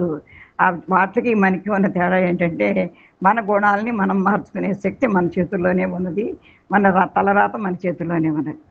దానిని పురస్కరించుకుని జంతువునాం నరజన్మ దుర్లభం అన్నారు. పశువుల కంటే నరజన్మ దుర్లభం అని దీనిలోని అంతరార్థం. ఇది మనం ఎన్నోసార్లు చెప్పుకుంటాం. ఈ నరజన్మ అనేది మళ్ళీ వస్తుందో రాదో మనకి తెలియదు, ఎప్పుడు వచ్చిందో మనకి తెలియదు. ఇప్పుడు వచ్చిన ఈ చక్కటి అవకాశాన్ని వదులుకోకుండా ఈ అతి దుర్లభమైన జన్మ, దేవతలు కూడా ఈ జన్మను చూసి ఈర్చిపడుతూ ఉంటారట. ఎందుకంటే వాళ్ళకి కర్మ చేసే అవకాశం లేదు, మనకి కర్మ చేసుకుని మన రాత అందిద్దుకునే అవకాశం ఉంది. కాబట్టి ఇంత అత్య ఉత్కృష్టమైన జన్మని అంతరార్థం. మనకు జన్మతో ప్రాప్తించిన సద్గుణములు పవిత్రమైన సంఘం చేత, పెద్దల యొక్క ప్రబోధ చేత సాత్వికం అనుకోవచ్చు అవకాశము ఎంతైనా ఉంది. కాబట్టి మనం సజ్జన సాంగత్యం చేయాలి, సద్గుణాన్ని పెంపొందించుకోవాలి. విన్నంత మాత్రాన్ని సరిపోదు. సాత్వికానికి రావాలంటే ఆహారంలో సాత్వికం ఉండాలి, చూసే దాంట్లో సాత్వికం ఉండాలి. ఇది ఆచరణలో పెట్టినప్పుడు మనం సాత్వికంగా మారగలము. దైవికంగా జన్మముతోనే పవిత్రమైనటువంటి భావములను ఇంద్రియ నిగ్రహం కలిగినటువంటి వాడు లక్ష్మణుడు. ఇక్కడ లక్ష్మణుడి గురించి తెలియజేస్తున్నారు. ఎందుకంటే ఆయన అవతరించిందే ఆదిశేషువే ఇక్కడ రామావతారంలో అవతరించాడని మనకి తెలియజేస్తున్నారు కదా. ఆ విధంగా లక్ష్మణుడి గురించి ఇక్కడ స్వామి తెలియజేస్తున్నారు. అతడు రామార్పిత చిత్తుడు. ఎప్పుడూ కూడా ఆయన మొత్తం హృదయానంతా కూడా రాముడికి అర్పించేశాడు. ఆ సంగతి ఎట్లు తెలిసిందనగా అతడు పుట్టిన 2వ రోజు నుండి పాలు తాగక, నిద్రపోక, పోరు పెట్టి విరామం లేకుండా విరపిస్తూ ఉండేటువంటి వాడు. కారణమేమియో తెలియక సుమిత్ర, దశరథులు ఏవేవో వైద్యములు చేయించారు. అనేక విధములైన యంత్రములు, మంత్రములు, తంత్రములు చేయించి చూశారు. ఎన్ని చేయించినప్పటికీ పిల్లవాడి రోదన ఏమాత్రమూ తగ్గలేదు. అప్పుడు వారు గురువులైన వశిష్ఠుల వారి దగ్గరికి వెళ్ళి విషయమంతా వినిపించారు. వారు క్షణకాలం యోచించి అంతర్దృష్టితో, వారు ఎందుకంటే బ్రహ్మర్షి కదా, అంతర్దృష్టితోటి ఈ ఏడుపు కారణము తెలుసుకొని సుమిత్రని పిలిచి, అమ్మా, రేపటి నుంచి నీవు పిల్లవాడిని కౌసల్య మందిరము తీసుకుని పోయి రాముని యొక్క తొట్టి యందు ఉంచుము అని ఆజ్ఞాపించారు. ఆ విధముగానే ఆమె పిల్లవాడిని తీసుకుని కౌసల్య మందిరమునకు వెళ్ళి అతనిని రాముడు పరుండి ఉన్న తొట్టి యందు రాముని పక్కనే పరుండి పెట్టింది. లక్ష్మణుడు ఆ క్షణం నుండి రోదనను మాని, ఏడుపు మాని ఆనందముతో కాళ్ళు చేతులు ఆడిస్తూ హాయిగా ఉన్నాడు. అందరూ చూచి ఆనందమును ఆశ్చర్యమును కూడా పొందినారు. లక్ష్మణుని రోదనమునకు కారణము రాముని వియోగమేనని తెలుసుకున్నారు. అట్టి సంయోగం జీవిత పర్యంతరము కావాలని కోరుకున్నాడు లక్ష్మణుడు. ఇక్కడ ఒక విషయం అండి, ఇక్కడ రాముడు, లక్ష్మణుడు, భర్తలు, శత్రుఘ్నుడు, నలుగురు సోదరులని చెప్పుకుంటున్నాము. ఈ లక్ష్మణుడు ఎందుకు ఈ విధంగా ఏడ్చాడంటే, ఒకసారి ఇక్కడ వినడం జరిగింది, ఈ రామాయణ ప్రవచనాల్లోనే జరగడం జరిగింది. వాల్మీకి రామాయణంలో దేంట్లోనూ సుమిత్రాదేవి ఆవిడకి ఇచ్చిన పాయసం పాత్ర పక్షి ఎత్తుపోవడం మనందరికీ తెలుసున్న విషయమే. అయితే కౌసల్యాదేవి ఇచ్చినది కొంత, కైక ఇచ్చింది కొంత. ఆ పాయసాన్ని సుమిత్ర భుజించింది. ఆ భుజించినప్పుడు లక్ష్మణుడు, శత్రుఘ్నుడు ఆవిడకి జన్మించారు. రాముడు కౌసల్యకి జన్మించాడు, భరతుడు కైకి జన్మించాడు. ఇది మనందరికీ తెలిసిన విషయమే. అయితే ఇక్కడ ఏమిటంటే, కౌసల్య ఇచ్చిన ఆ పాయసాన్ని ఆధారంగా చేసుకుని లక్ష్మణుడు జన్మించాడు. కైకి ఇచ్చిన పాయసాన్ని ఆధారంగా చేసుకుని శత్రుఘ్నుడు జన్మించాడు. కాబట్టి ఇక్కడ రామలక్ష్మణులు ఇద్దరు కమలలు, అక్కడ భరత శత్రుఘ్నులు కమలలు. అది ఇక్కడ రామలక్ష్మణులు ఇద్దరు అంటే కమలలు అంటే చూడండి, మన ట్విన్స్ ఒకే రకంగా ఉంటారు. ఏడిస్తే ఒకసారి ఏడుస్తారు, నవ్వుతే ఒకసారే నవ్వుతారు. ఈ విధంగా మనం ఇప్పటికీ కూడా ఆ కమలను చూస్తూనే ఉంటాం. అటువంటి ఇద్దరు కూడా ఒకే తత్వం కలిగిన అన్నదమ్ములు, సోదరులు. ఆనాటి రాముని యొక్క సంయోగము అంత ఆనందంగా ఎప్పుడు కూడా లక్ష్మణుడికి ఉండేది. ఆనాటి నుండి రాముని నీడవలే లక్ష్మణుడు అనుసరిస్తూ వచ్చాడు. రాముడు లేకుండా లక్ష్మణుడు భుజించేవాడు కాదు. రాముడు లేని సమయమున తాను నిద్రించేవాడు కాదు. రాముణ్ణి ఒక్క క్షణమైనను విడిచి ఉండేవాడు కాదు. ఎక్కడికి వెళ్ళినా రాముని వెంటనే ఒక నీడ వలె అనుసరిస్తూ వచ్చాడు. అతనికి రామభక్తి మెండు. తన సర్వస్వము రాముడే అనే విశ్వాసమును అతడు తన హృదయమునందు భద్రపరుచుకున్నాడు. కైకేయి తన కుమారుడైన భరతునికి రాజ్య పట్టాభిషేకం జరగవలెనని రాముడు నారవస్త్రములు జడలు ధరించి 14 సంవత్సరములు అరణ్యవాసం చేయవలెనని వరము కోరింది. ఆ వరమునందు లక్ష్మణునికి ఏమాత్రము కూడా చూడలేదు. అంతే కదా, ఆ కైక ఒక్క రాముణ్ణి అరణ్యవాసానికి వెళ్ళమంది, నారవస్త్రాలు కట్టుకుని వెళ్ళమనింది. కానీ ఇందులో లక్ష్మణుడి పాత్ర ఏమీ లేదు. తన భర్తకి పట్టం కట్టాలి, రాముడిని అరణ్యవాసానికి పంపించాలి, అంతే కైకి ఉద్దేశం. కానీ మరి లక్ష్మణుడు ఎందుకు ఇన్వాల్వ్ అయ్యాడంటే ఎప్పుడూ కూడా ఆ రామతత్వంతో ఆ రామసంయమంతో ఆనందంతో ఉండేవాడు. కాబట్టి తన పాత్ర లేకపోయినా తనకి ఆయన అతడు రాముడు అరణ్యములు సమయమందు తాను కూడాను నార చీరలు కట్టి జడలు ధరించి రాముని వెంట వెళ్ళటకు సిద్ధమయ్యాడు. ఈ సందర్భంగానే చూడండి, ఎవరండి సోదరు వెంట అలా పెడతారు. భార్యని వదిలేడు, గురువునాదేవికి వదిలేడు. తన మీద దృష్టి రాకుండా ఆవిడకంతా ఏం చెప్పాలో చెప్పాడు. అదే ఊర్మిళాదేవి నిద్ర అంటారు కదా, ఆవిడ నిద్రపోలేదు. ఆవిడ మనసు మళ్ళీ ఎక్కడ లక్ష్మణుడి మీద మళ్ళుతుందో అని చెప్పి ఆ ఊర్మిళాదేవి చింతన కలిగితేనే అక్కడ లక్ష్మణుడు సేవలో ఎక్కడిదవుతాడని ఆవిడ ఎప్పుడు కూడా ఊర్మిళాదేవి 14 ఏళ్ళు నిద్రపోయిందంటారు. ఆవిడ నిద్రపోవడం కాదు, ఆవిడ మనసు నిద్రపోయింది. అదేవిధంగా సుమిత్రాదేవి చూడండి, నమస్కారం చేసుకుని వెళ్ళినప్పుడు, నాయన నువ్వు నీ రాముని వెంట పెడుతున్నావు కాదు, నీకు అయోధ్య గుర్తుకొచ్చినప్పుడు నువ్వు ఉన్నారని అయోధ్య అనుకో. నాన్నగారు గుర్తుకొచ్చినప్పుడు, దశరథ మహారాజు గుర్తుకొచ్చినప్పుడు ఆ రామచంద్రుడే నీ నాన్నగారు అనుకో. నీకు ఈ అమ్మ గుర్తుకొచ్చినప్పుడు ఆ సీతమ్మ తల్లి అమ్మ అనుకో. ఈ విధంగా దీవించి పంపించండి. నిజంగా ఎంత గొప్ప రామాయణంలో సూక్ష్మాలు ఉన్నాయండి. ఆ విధంగా రాముడి వెంట డ్రెస్ అంటే వస్త్రాలతో ఏకరకమైన ఆకారంతో అరణ్యవాసం వెళ్ళ సిద్ధమయ్యాడు. తాను కూడాను అట్టి వస్త్రాలే ధరించి అట్టి ఆకారమే ధరించాలని నిర్ణయం చేసుకున్నాడు. ఆహార విహారములు ఎందు మాత్రమే కాకుండా తన నిత్య జీవితం నందు కూడాను రాముడిని అనుసరిస్తూ వస్తున్నాడు లక్ష్మణుడు. గడిచిన 14 సంవత్సరములు కూడాను నిద్రాహారములు మాని రామ సీతల యొక్క సేవలను ఆచరిస్తూ నిరంతరము వారి ఎట్టి ఆపదలకు గురి కాకుండా కాపాడుతూ వచ్చాడు. నిజముగా ఆ 14 సంవత్సరములు లక్ష్మణుడే లేకుండా సీతారాముల జీవితములు ఎట్లు గడిపి ఉండేవారో అని చెప్తున్నారు స్వామి. దీనికి తులసీదాస్ అతి విచిత్రంగా వర్ణిస్తూ వచ్చాడు. ఈ తులసీదాస్ మనకి అందరికీ తెలుసు. గోస్వామి తులసీదాస్ రామచరిత మానసని రామాయణాన్ని హిందీలో రచించారు. ఈ నార్త్ అంతా కూడా ఈ తులసీదాస్ రామాయణమే ఎక్కువగా పఠనం చేస్తూ ఉంటారు. దీన్ని వాల్మీకి రామాయణంలో ఒక విధంగా చేస్తే తులసీదాస్ ఇంకా సుందరంగా దీంట్లో కూడా 7 కాండలు ఆ విధంగా చక్కగా వర్ణించాడు. ఏ విధంగా రాముడు 14 సంవత్సరములు అరణ్యవాసం గడిపిన తర్వాత రావణవధ అనంతరము అయోధ్యకు వచ్చే సమయంలో ఆయన యొక్క రథము ఇసుక తిన్నెలపైన ధూళిని రేపుతూ వస్తున్న సమయంలో, అంటే యుద్ధం అయిపోయింది, అరణ్యవాసం అయిపోయింది, అయోధ్యకు వస్తున్నారు. ఆ సమయంలో ఆ ధూళిలో ఆ రామచంద్రమూర్తి రథం ఇసుక తిన్నెల మీద వస్తుంది. దానిపైన ఉన్నటువంటి పతాకము జెండా ఏదైతే ఉందో అది ఆడుతూ వస్తుంది. రాముని యొక్క పతాకము చూసిన వెంటనే అయోధ్యావాసులు నమస్కారం చేసి ఆనందంతో నాట్యం చేస్తూ వచ్చారు. కానీ తులసీదాస్ దీన్ని ఏ విధంగా చెప్పాడంటే, ఈ పతాకమునకు నమస్కారం చేయకుండా ఇది ఇంకా కొంత దగ్గరకు వచ్చిన తర్వాత ఆ పతాకమును కట్టి ఉన్న కర్రను చూసి నమస్కారం చేసినట్లు చెప్పాడు. తులసీదాస్ రామాయణంలో కర్రకి ఎందుకు నమస్కారం చేశారు, ఆ పతాకానికి నమస్కారం కాకుండా కర్రకి చేసినట్టుగా చెప్పాడు. ఎందుకంటే దీనికి సరి అయినటువంటి అర్థం ఏంటంటే, లక్ష్మణుడు అనేటువంటి కర్ర లేకపోయినా రాముడు అనే పతాకం పైన నిల్చుటకు వీలు కాదు.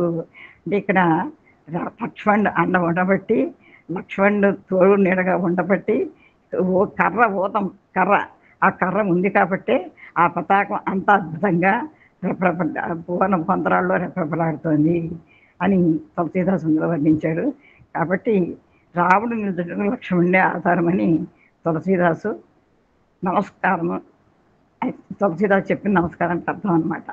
ఆ పతాక నమస్కారానికి తులసీదాసు సిద్ధంగా వర్ణించాడు.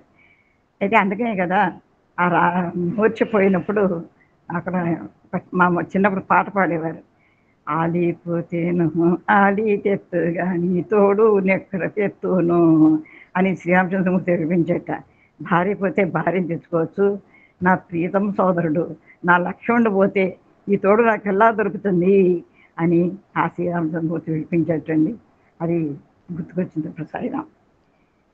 సీతారాములకు ఆధారభూతుడిగా నిలిచినటువంటి వాడు లక్ష్మణుడు. నిజంగా ఈ లక్ష్మణుడి క్యారెక్టర్ గురించే స్వామి చాలా ఒక 7-8 పేజీలు రాశారు స్వామి. నిజముగా రామచంద్రుడు సాక్షాత్తు నారాయణమూర్తి అయినప్పటికీ మానవాకారం ధరించి ఆదర్శవంతమైన జీవితమును నిరూపించుటకు తగిన నాటకం ఆడుతున్న సమయంలో ఇదంతా కూడా మాయా మానుష నాటకం, ఇదంతా కూడా రాముడు ఆడుతున్న నాటకం. ప్రధాన పాత్ర వహిస్తూ వచ్చాడు లక్ష్మణుడు. ఇదంతా మనకి తెలియచేయడం కోసం, మనకి తెలియచెప్పడం కోసం భగవంతుడు అవతరించినప్పుడు వాళ్ళు ఆ వేషం వేసుకొని మాయామానుష రూపంగా వచ్చి మనకి తెలియజేస్తున్నారు అన్నమాట. లక్ష్మణుడి విధంగా తెలియజేది తన జీవితం అంతయు సీతారాములకు అంకితం గావించుకుంటూ వచ్చాడు. రామాజ్ఞ లేకుండా ఒక్క అడుగైనను ముందుకు పోయేటువంటి వాడు కాదు.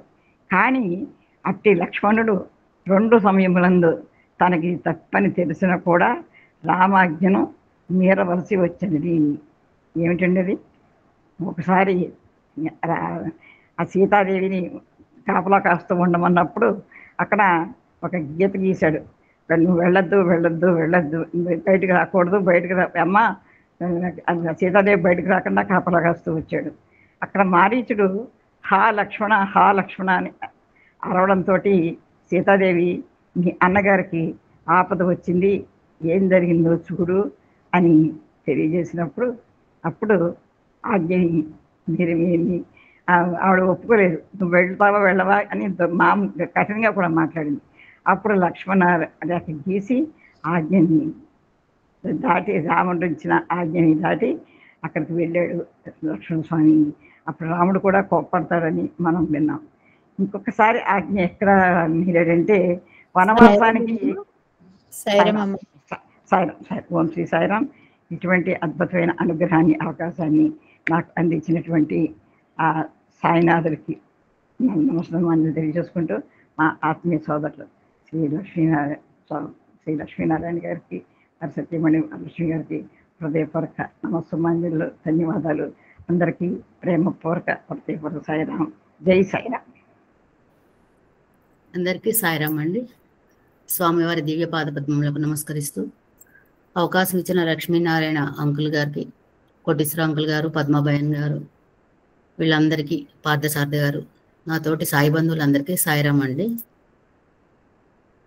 రామాయ రామభద్రాయ రామచంద్రాయ వేదసే రఘునాథాయ నాథాయ సీతాయాం పతయే నమః. దశరథ తనయుడైన రామచంద్రుడికి నమస్కరిస్తూ ఈరోజు మనం ఆత్మారామాన్ని మొదలు పెట్టుకుందామండి. సరస్వతి ఆంటీ చెప్పారు, పాల అమ్మాయికి పండితుడికి ఉన్న భేదం, నమ్మకం అనేది ఎలా ఉంటుందనే విషయం ఒకటి. నెక్స్ట్ సమ్మర్ క్లాసుల్లో నేర్చుకున్న విషయాలన్నీ విద్యార్థులు ఆదర్శవంతమైన జీవితాన్ని గడపడానికి, లోకానికి చాటి చెప్పడానికి ఉపయోగించుకోవాలని, స్థిత ప్రజ్ఞతగా ఉండాలని స్వామి మనకి చెప్పటం, ఇవన్నీ చెప్పారు. పిల్లి యొక్క గుణం ఒకటి, ఎంత పాలు పోసి పెంచినా కూడా దాని తత్వాన్ని, దాని గుణాన్ని, దాని నేచర్ని అది మార్చుకోలేదు కదండి. అలాగే కనకపు సింహాసనం మీద సునకమును కూర్చుండబెట్టిన, బంగారు సింహాసనం మీద అర్హత ఉన్న వాళ్ళని కూర్చోబెట్టాలి, కానీ అర్హత లేని వాళ్ళని కూర్చోబెడితే వాళ్ళు నైజం బయటపడుతుంది. సో ఈ పిల్లిల విషయాలు అయితే మటుకు లక్ష్మీనారాయణ అంకుల్ గారికి కూడా తెలుసు. నేను ఫోటోలు పెట్టాను. మా ఇంట్లో ఒక 35 పిల్లులు ఉండేవండి. వాటికి ఈ పాలు పోసి అవపోసి పాపం పెంచితే వీక్గా ఉంటాయి అనుకుని విష్కాస్ ఫుడ్, చాలా కాస్ట్లీ ఫుడ్ తెప్పించి పెట్టేదాన్ని. మా పిల్లలు ఇద్దరు కూడా గొడవ చేస్తాను. అట్లా అంతలా పెట్టి అంత ప్రేమగా చూస్తే ఇందులో చెప్పినట్టుగా స్వామి చెప్పినట్టుగా ఎలక కనిపించగానే పరిగెత్తి పారిపోయాయి అవి.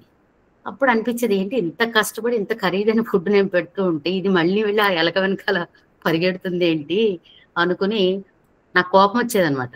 వీటికి ఇంకెప్పుడు పెట్టకూడదు అంటే మా వారు అనేవారు, దాని ఒరిజినల్ ఫుడ్ అదేను, మనం ఏదో పెట్టామని మన దగ్గర ఉండిపోతుందా ఏంటది అని అనేవారు.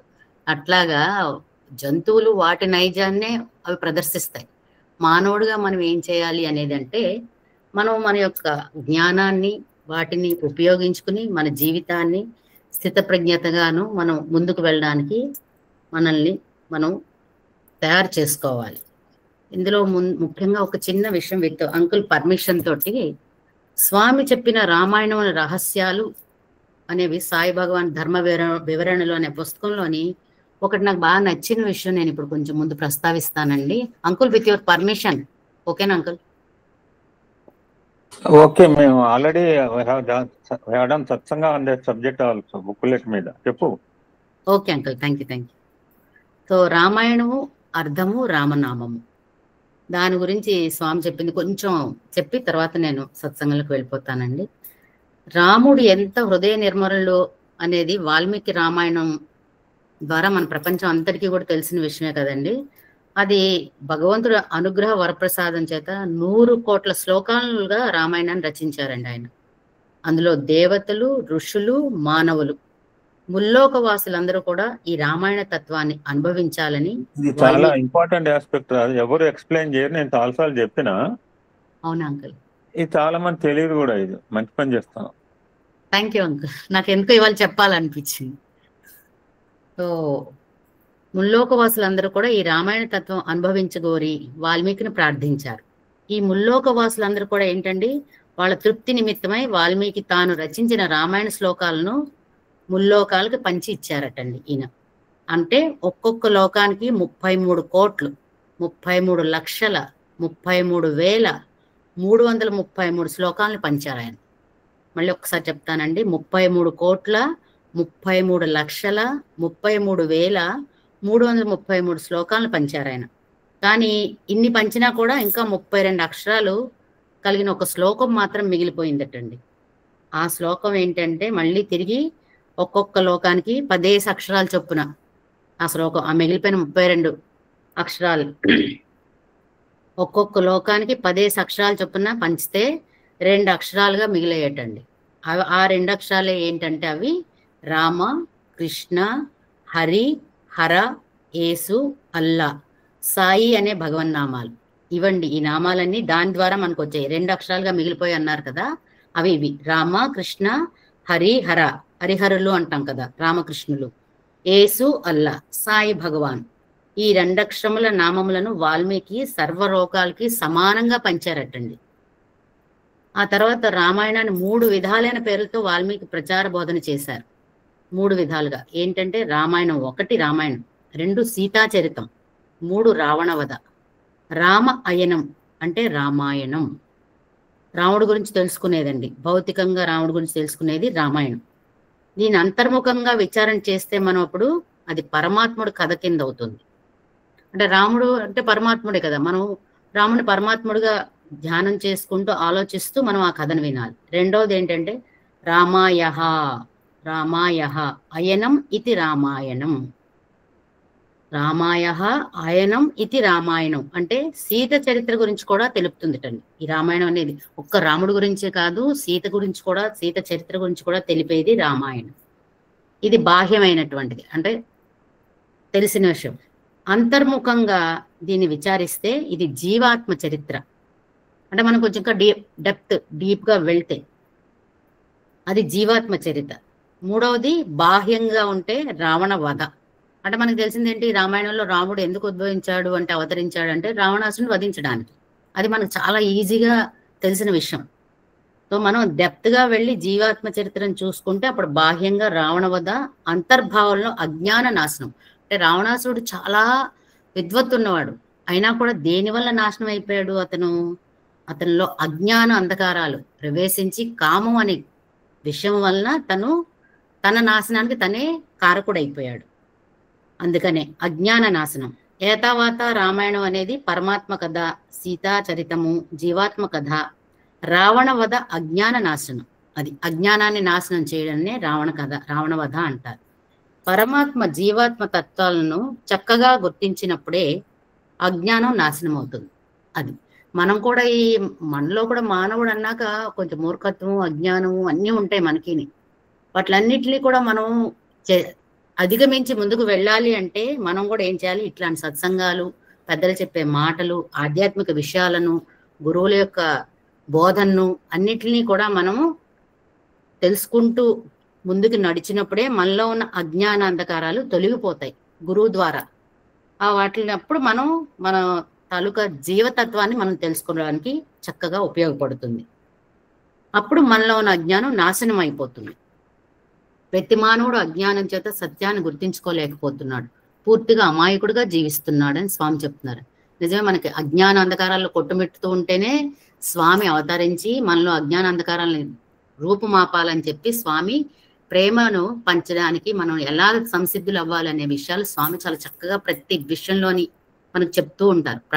స్వామి సంబోధించడమే ప్రేమాత్మ స్వరూపులారా అని పిలుస్తూ ఉంటారు. అంటే మనం అంత మనలో ఉన్న అన్ని కూడా చెడునంతా పక్కన పెట్టి ప్రేమతత్వంగా మారాలని స్వామి చెప్తున్నారు. రామ, రా ప్లస్ ఆ ప్లస్ మా, ఈ 3 అక్షరముల యొక్క అంతరార్థం ఏంటంటే ముందు పేజీలో మనం చెప్పుకున్నామండి. అగ్నిబీజము, సూర్యబీజము, చంద్రబీజము అని అర్థం. ఈ సూర్యబీజము అజ్ఞానం అనే అంధకారమును దూరం గావిస్తుంది.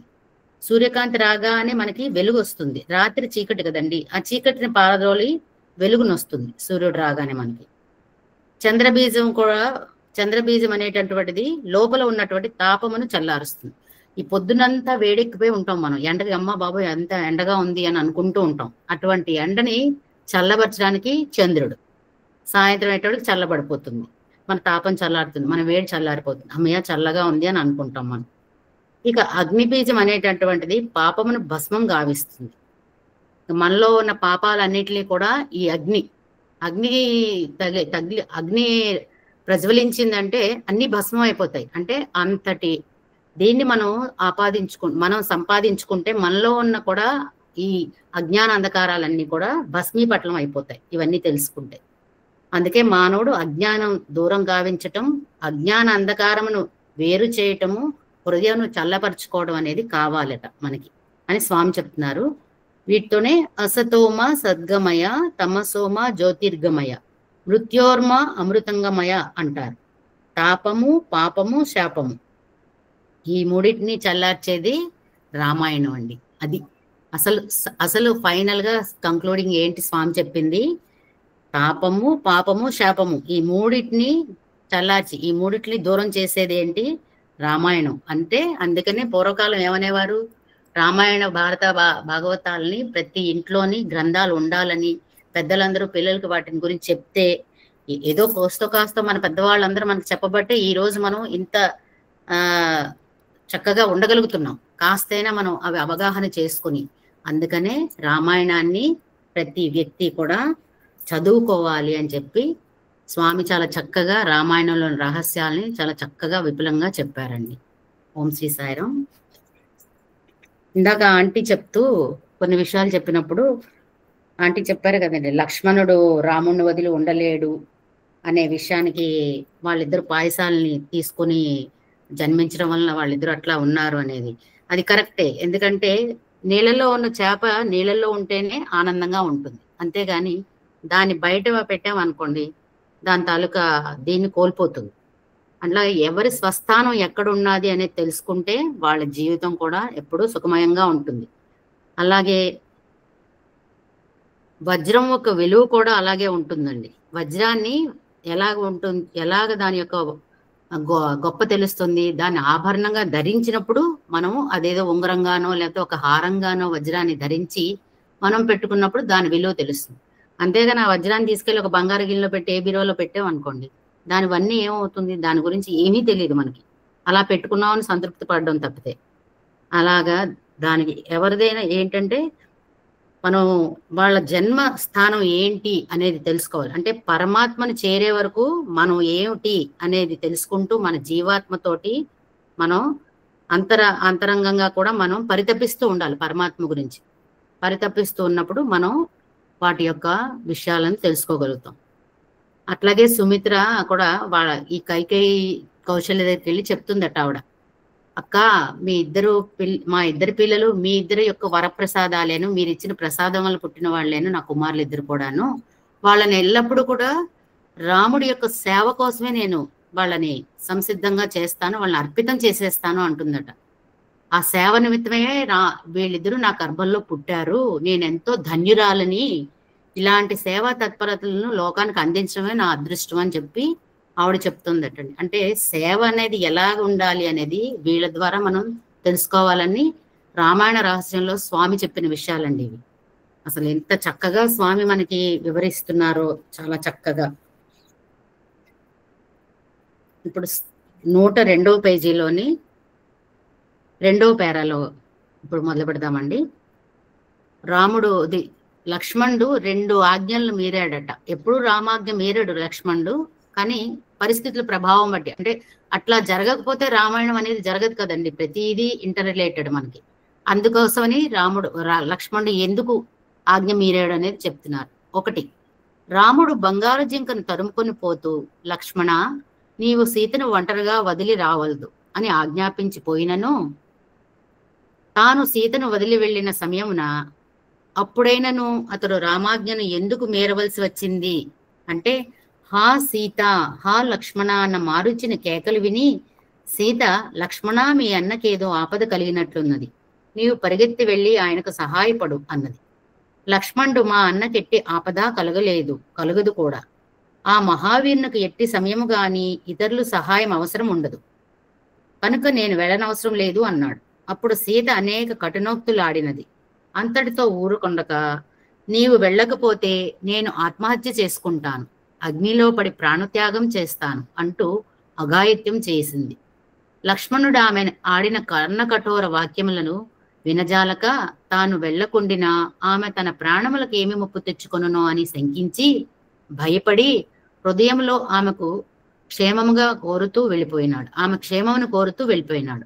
లక్ష్మణుడు తన జీవితంలో రామాజ్ఞను మీరిన మొట్టమొదటి ఘట్టం ఇది. ఇది మనందరికీ తెలిసిన విషయం కాబట్టి దీని గురించి పెద్దగా మనం ప్రస్తావన చేసుకోవాల్సిన అవసరం లేదండి.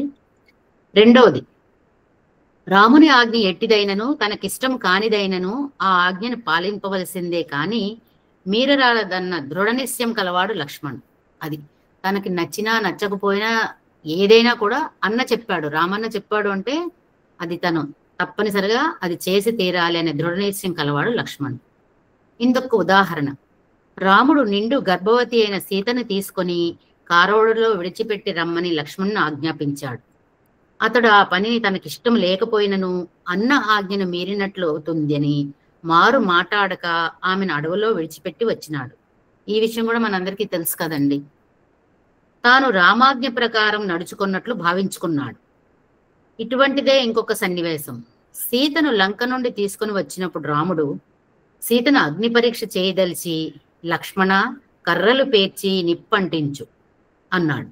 అతడు తనకిష్టము లేకపోయినప్పటికీ రామాజ్ఞకు బద్ధుడై అతి దుఃఖముతో సీత అగ్ని పరీక్ష నిమిత్తము కర్రలు పేర్చవలసి వచ్చింది. ఎటువంటి కఠిన సమయమునందు కూడాను లక్ష్మణుడు రామాజ్ఞను శిరసావహించి హృదయపూర్వకంగా చేస్తూ వచ్చాడు. అదండి, అతనికి తెలుసు సీతా మహాసాధ్విని అట్లా చేస్తున్నాము అనేది లోపల తెలిసినా కూడా అక్కడ అన్నగారి ఆజ్ఞను జవదాటకూడదు అనేది రామాజ్ఞను శిరసావహిస్తూ ఈ 3 విషయాల్లోని మటుకు ఇట్లా చేశాడట.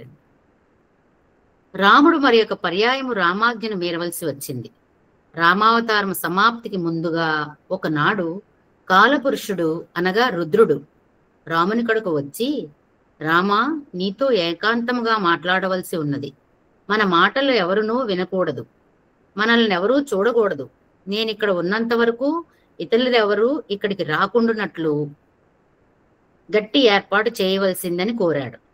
రాముడు అందుకు సమ్మతించి, అట్టి కఠినమైన ఆజ్ఞను పాటించగలవాడు ఒక్క లక్ష్మణుడే అన్న విశ్వాసం కలగలవాడు కనుక వెంటనే అతన్ని పిలిచి విషయం చెప్పి వాకిట కావలి పెట్టి లోపలికి ఎవరిని పంపకూడదని ఆజ్ఞాపించాడు. అదటండి. రాముడి దగ్గరికి రుద్రుడు వచ్చి అడుగుతాట, నీతో కొన్ని విషయాలు మాట్లాడాలి, నువ్వు నేను ఏకాంతంగా మాట్లాడుకున్నప్పుడు ఎవరు రాకూడదు, ఎవరు వినకూడదు నేనున్నంత వరకును గట్టి ఏర్పాట్లు చేయంటే ఎవరి మీద నమ్మకం లేదు రాముడికి, ఎవరి మీద తన సహోదరుడైన లక్ష్మణుడి మీదే. ఎందుకంటే తన ఆజ్ఞను మేరడు కాబట్టి ఆ లక్ష్మణుడి మీద నమ్మకం పెట్టుకుని లక్ష్మణ్ణి పిలిచి ఇట్లా చెప్పాడు, ఎవరిని లోపలికి పంపించొద్దు అని చెప్పి ఆజ్ఞాపించాడు. అట్లాగే అని తను ఆ ద్వారం దగ్గర కాపలా కాస్తున్నాడు. అదే సమయమున దుర్వాసుడు వచ్చి తనను లోపల ప్రవేశింపచేయమని కోరాడు. దుర్వాసుడు అంటే మనకు తెలుసు కదా, కోపిష్టని. కానీ రామాజ్ఞను శిరసావహించి ఉన్న లక్ష్మణుడు ఇప్పుడు ప్రవేశించుటకు వీలు కాదనియు, రాముడు ఎవరితోనూ మాట్లాడుతున్నాడనియు అతి వినయముతో అతి భక్తితో తెలిపాడు. కానీ దుర్వాసునకు కోపం వచ్చి, అయోధ్యను, మీ అన్నదమ్ములను, మీ మిత్రులను, మీ వంశాన్ని కూడాను ఒక్క క్షణంలో భస్మం చేయటానికి పూనుకుంటానని ప్రతిజ్ఞ చేశాడు. అదండి దుర్వాస మహాముని. అందుకే ఎవరికైనా కోపం వస్తే ఏమిట్రా దుర్వాస మహామునిలో తయారయ్యో, నీకు అంత కోపం ఏమిట్రా కోపిష్టి అని అంటారు కదా. అట్లాగా ఆయన ఏంటంటే కోపంతో వెళ్తానంటే వద్దు మీరు ఇలా లోపలికి ప్రవేశించడానికి వీలు కాదు, ఎవరితో మాట్లాడుతున్నారని వినయంగా చెప్తే అతను కోపం తెచ్చుకుని మీ వంశాన్ని, మీ అయోధ్యను, మీ అన్నదమ్ములను, మిత్రులను అందరినీ ఒక్క క్షణ కాలంలోనే భస్మం చేసేస్తాను అన్నాడు. ప్రతిజ్ఞ చేశాడు ఆయన. ప్రతిజ్ఞ చేసేటప్పటికి అతని కోపం చూసి అప్పుడు అనుకున్నాడట లక్ష్మణ్, అయ్యో నా వలన అయోధ్యాపురవాసులు, రాముడు, మిగిలిన బంధువులందరూ కూడా భస్మయ్యే కన్నా నేను ఒక్కడను రామాజ్ఞ మీరి రాముని క్రోధమున గురి అయి శిరచ్ఛేదమైపోయినను పర్వాలేదనుకుని రాముని ఆజ్ఞను మీరి దూర్వాసుని లోపలికి వదిలిపెట్టాడు. అంటే ఇక్కడ ఈ కోపంలోని ఇతను ఎంతమందిని సర్వనాశనం చేసేస్తాను, భస్మం చేసేస్తాను అన్నప్పుడు ఒక్క మాట వలన ఎంతమంది కష్టాలు పాలవుతారు, నాశనం అయిపోతుంది. దాని బదులు అన్న యొక్క ఆజ్ఞ నేను ఒక్కడనే మీరిన దాని తాలూకా అన్న నన్ను శిరచ్ఛేదనం చేసినా కూడా పర్వాలేదు, కోపం వచ్చిన అన్నకి నేను మటుకు ఇంతమందికి ఇబ్బంది కలగనివ్వనని చెప్పి రామాజ్ఞను పక్కకు పెట్టి దూర్వాస మహర్షిని లోపలికి పంపించాడటండి. లక్ష్మణుడు ఈ విధముగా రామాజ్ఞ నిమిత్తము పరోపకార దీక్షకై తన జీవితమునంతా అంకితం గావించుకుంటూ వచ్చాడు. అది పరోపకారం కోసమే లక్ష్మణుడు తన జీవితాన్ని అంతా అర్పించాడు. తాను చేయు ప్రతి కర్మకు కూడాను పరోపకార నిమిత్తమై ఆచరిస్తూ వచ్చాడు. సీతారాముల సేవ నిమిత్తమై తన సంసారమును త్యజించి ఉర్మిలను కూడాను బాధలో ముంచి తను ఎంతవరకునైనను త్యాగమునకు పూరుకున్నాడు. స్వార్థరహితమైన చిత్తము కలవాడు లక్ష్మణుడు ఒక్కడే. అట్టి సోదరుని కలిగి ఉండటం చేతనే రామచంద్రుడు ఈ యొక్క రాక్షసవధ చేయగలిగినాడు. రామచంద్రుడు లక్ష్మణుడు లేనిచో తన కార్యమును కలిగి ఉండేవాడు కాదు. ఎట్లంటే ఎంత పరమాత్మ స్వరూపమైనప్పటికీ, పాజిటివ్ ఎంత పవర్ఫుల్ గా ఉన్నప్పటికీ కూడా నెగిటివ్ కూడా సరి అయిన కండిషన్ లో ఉన్నప్పుడే ఆ పాజిటివ్ యొక్క పవిత్రత కానీ ఫలితం కానీ అందుకోవడానికి వీలవుతుంది. అంటే ఇక్కడ స్వామి చెప్పిన విషయాల్లోనే ఒక చిన్న విషయం చెప్తానండి.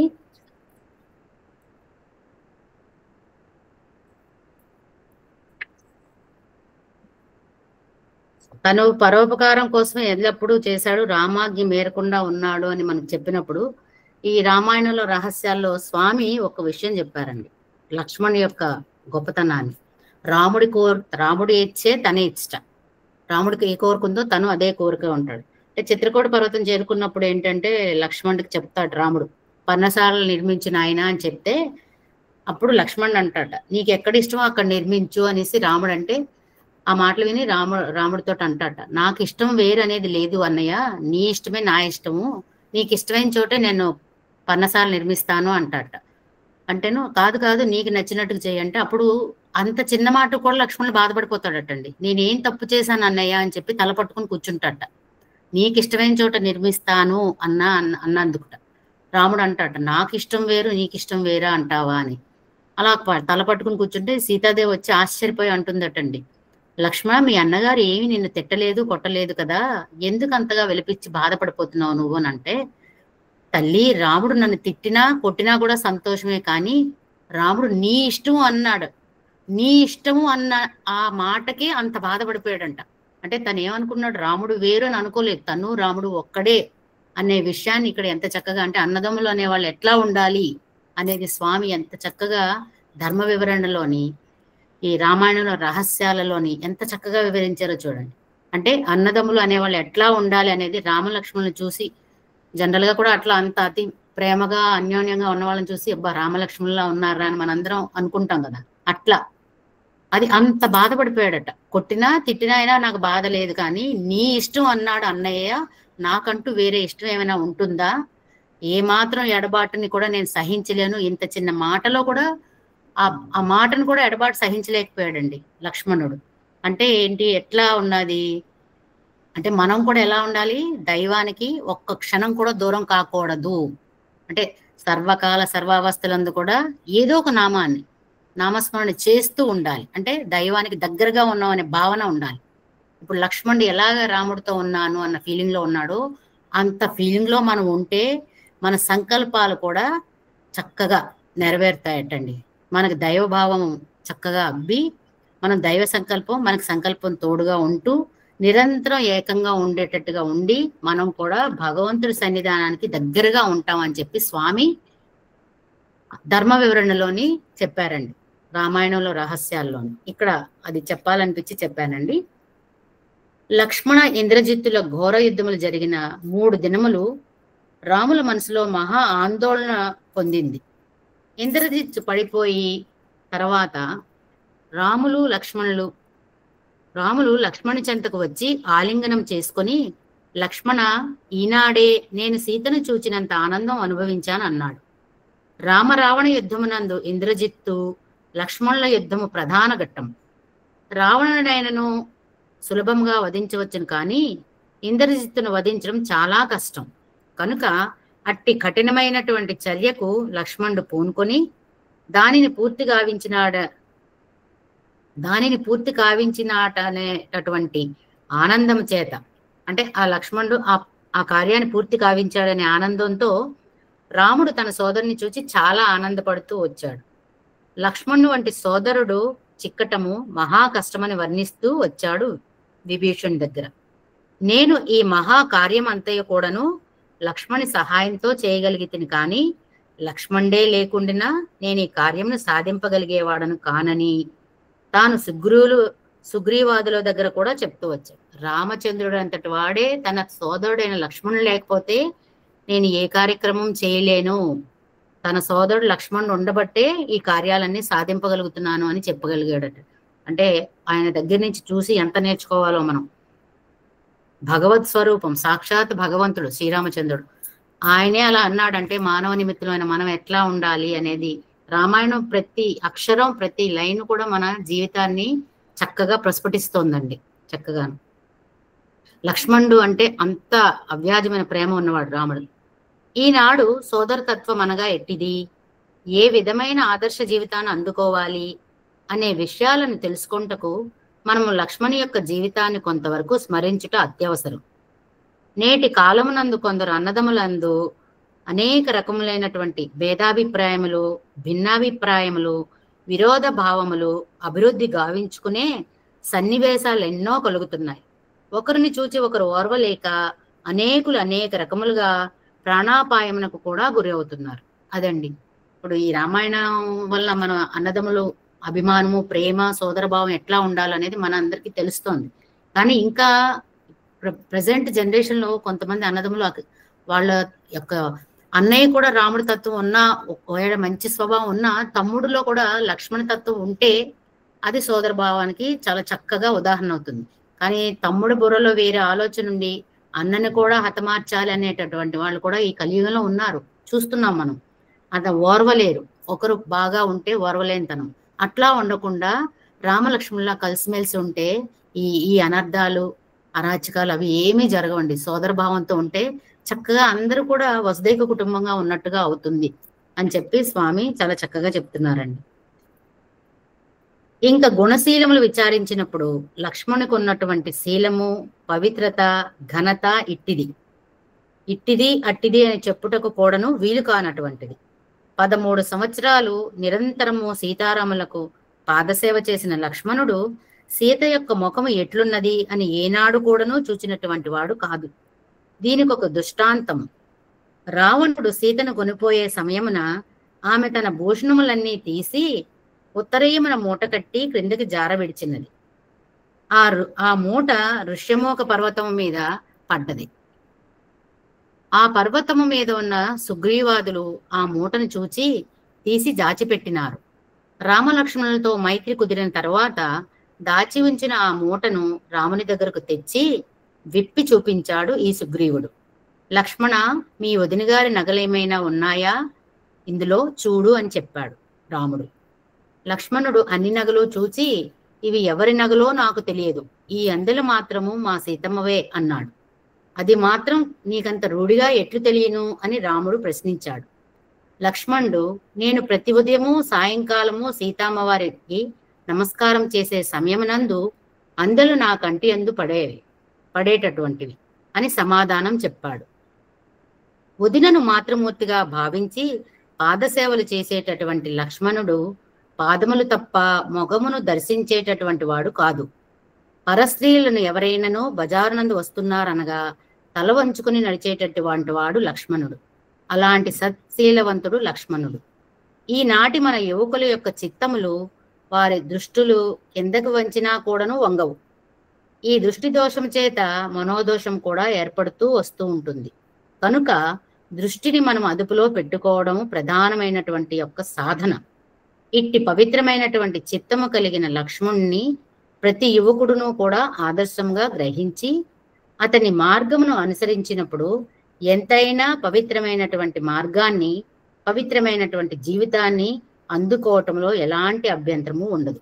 అదండి, రాముడు ఋషిముఖ పర్వతం మీద వెళ్తున్నప్పుడు సీతమ్మ వారేమో అవి నగలన్నీ మూటగట్టి పడేయటము, అవన్నీ తర్వాత వీళ్ళు తీసుకోవటము, అవన్నీ మనకు తెలిసిన విషయాలే కదా. అప్పుడు రాముడు అడుగుతాడు, ఈ మూటలోని నగలు చూసి ఇవి మీ సీతమ్మవేనా, గుర్తుపట్టు వదినవేనా అంటే అప్పుడు రాముడు లక్ష్మణుడు చెప్పాడటండి, నాహం జానామి కేయూరే నాహం జానామి కుండలే నూపురం త్వవి జానామి నిత్యం పాదాభి వందనాత్. అది ఎంత చక్కగా స్వామి రామాయణ రహస్యంలో చెప్పారో ఒక్కసారి మనం చేసుకుందామండి.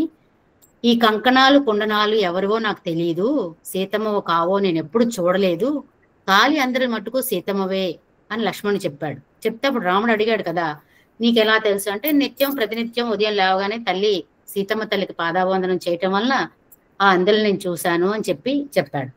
అంటే దీన్ని బట్టి ఎంత పవిత్రమైన శీలతత్వం ఉందో అనేది మనం గమనించాలని, యవ్వనంలో ఉన్న సీతారామలక్ష్మణులకి 13 సంవత్సరాల పాటు అరణ్యంలోని ఏకంగా జీవిస్తూ ఉన్నాడు. 13 సంవత్సరాలు ఉన్నాడు కదా నరయనాశంలో సీతారాములతో పాటు. అన్ని సంవత్సరాల్లో ఏ ఒక్కరోజు కూడా సీతాదేవి మొహం చూడలేదటండి లక్ష్మణుడు. నిత్యము పాదాలనే చూస్తూ ఉండేవాట. అటువంటి గుణశీలుడు రామాయణ తత్వానికి, దేశానికి ఇప్పుడు అవసరం. కానీ ప్రజెంట్ జనరేషన్ అలా లేదని చెప్పి స్వామి చెప్తున్నారు కదా. ఈ యువత యొక్క దృష్టిని మరల్చడం చాలా కష్టము, కిందకి చూడడం లేదు, ఎంతసేపు పైకే ఉంటున్నారు, వాళ్ళ దృష్టిని మరల్చుకోవాలి, పవిత్రతను కూడా పెంచుకోవాలి అని చెప్తున్నారు. అంటే అక్కడ లక్ష్మణ తత్వాన్ని ఎంత చక్కగా గుర్తించాడో రాముడు చూడండి. రాముడు అంటున్నట్ట, లక్ష్మణ నీవు నాకంటే గొప్పవాడు, గుణవంతుడు. రాముడు అంటున్నాడండి లక్ష్మణ్ తోటి, నువ్వు నాకన్నా గొప్పవాడివి, గుణవంతుడివి అన్నాడు. అప్పుడు రామా, నేనెక్కడా నీవెక్కడా, నేను కింకరుడను, నేను నీ గుణములు నాకే అబ్బాయి. అప్పుడు లక్ష్మణుడు అంటున్నట్ట, నేనెక్కడా నువ్వెక్కడా, నేను కింకరుడను, నీ గుణములే నాకు అబ్బాయి, నీవు సాక్షాత్ శ్రీమన్నారాయణుడివి, నీతో స్నేహంతో ఉండడం వల్లే నాలో ఇంతటి మంచి గుణాలు అభివృద్ధి చెందాయి అని చెప్పి లక్ష్మణుడు అంటున్నట్టండి. ఒకళ్ళని మించిన ఒకళ్ళు ఎంత ఇదైన వాళ్ళిద్దరూ చూడండి. అంటే మనం ప్రతినిత్యం కూడా ఎట్లా ఉండాలి, మంచి సత్సంగాన్ని కోరుకోవాలి. మంచి సత్సంగంలో ఉంటే మనం కూడా మంచిగా ఉండడానికి అవకాశం ఉంటుంది. అందుకనే శంకరాచార్యులు వాడుకోండి, నిత్సంగత్సే నిర్మోహత్వం, అది చెప్తారు నిర్మల తత్వం అని. అట్లాగా అంటే ఒక్క సమయంలో రాముడు ఏంటన్నాడంట, ప్రపంచంలో ఎంత వెతికినా కూడా సీత వంటి భార్య దొరుకుతుంది కానీ, కౌసల్య వంటి తల్లి కూడా దొరుకుతుంది కానీ, లక్ష్మణుడు వంటి సోదరుడు దొరకడు. అలాంటి సోదరుడు అయిన నువ్వు ఉండడం వల్లనే నేను రావణుని చంపడానికి నాకు అవకాశం కలిగింది. అయోధ్యను ఏలాను, సీతాదేవిని ఏలుకున్నాను.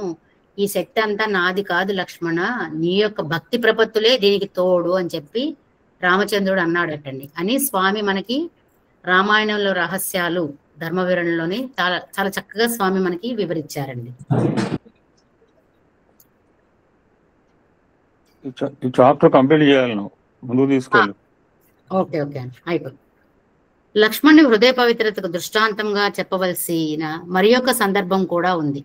లక్ష్మణుడు ఒకనాటి రాత్రి చాలా పొద్దుపోయే వరకు రాజకార్యాలు విచారించుకొని తన పడక గదికి బయలుదేరాడు. రాముని గది, భరతుని గది, లక్ష్మణుని గది, శత్రుఘ్నుని గది 4 ఒకే విధంగా ఉండేవి.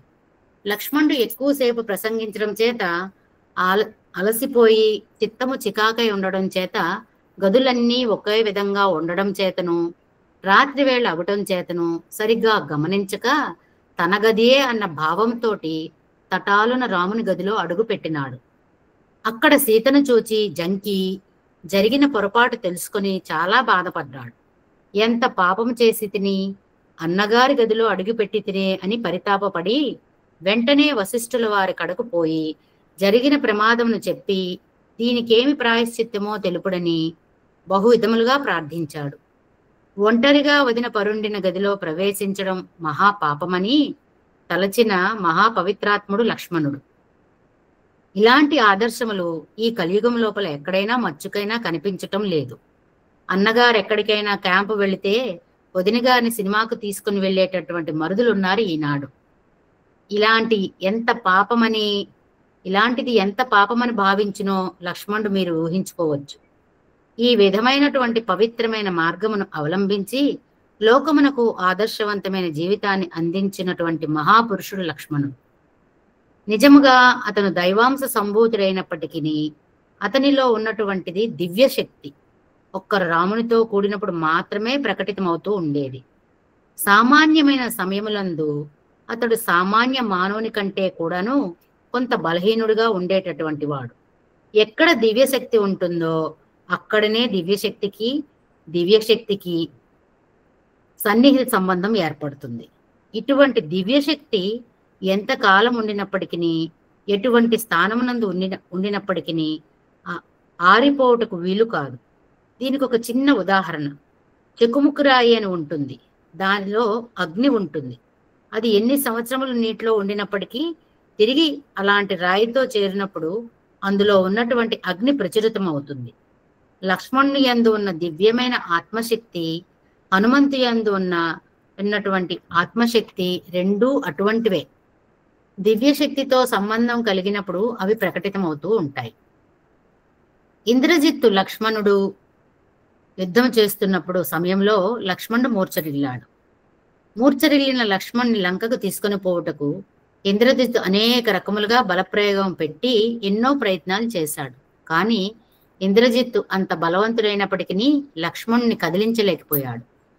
హనుమంతుడు ప్రవేశించి రామా రామా రామా అని రాముని యొక్క నామమును స్మరించడం చేత లక్ష్మణుడు చాలా తేలిక అయినాడు. అప్పుడు హనుమంతుడు అతన్ని భుజంపై ఎత్తుకొని రాముని దగ్గరకు తీసుకుని వెళ్ళాడు. అనగా ఎట్టి సమయమునందును కూడా రామనామను స్మరించిన తక్షణమే తన బలమంతయు కృంగిపోయి తాను అతి తేలిగ్గా మారిపోయేటటువంటి వాడు లక్ష్మణుడు. కేవలము సామాన్యమైన రాక్షసుల దగ్గర, మానవుల దగ్గర మాత్రమే తన యొక్క దివ్యశక్తిని ప్రవేశపెట్టేవాడు, కానీ రాముని చెంత ఏమాత్రము కూడాను ప్రవేశపెట్టేవాడు కాదు లక్ష్మణుడు.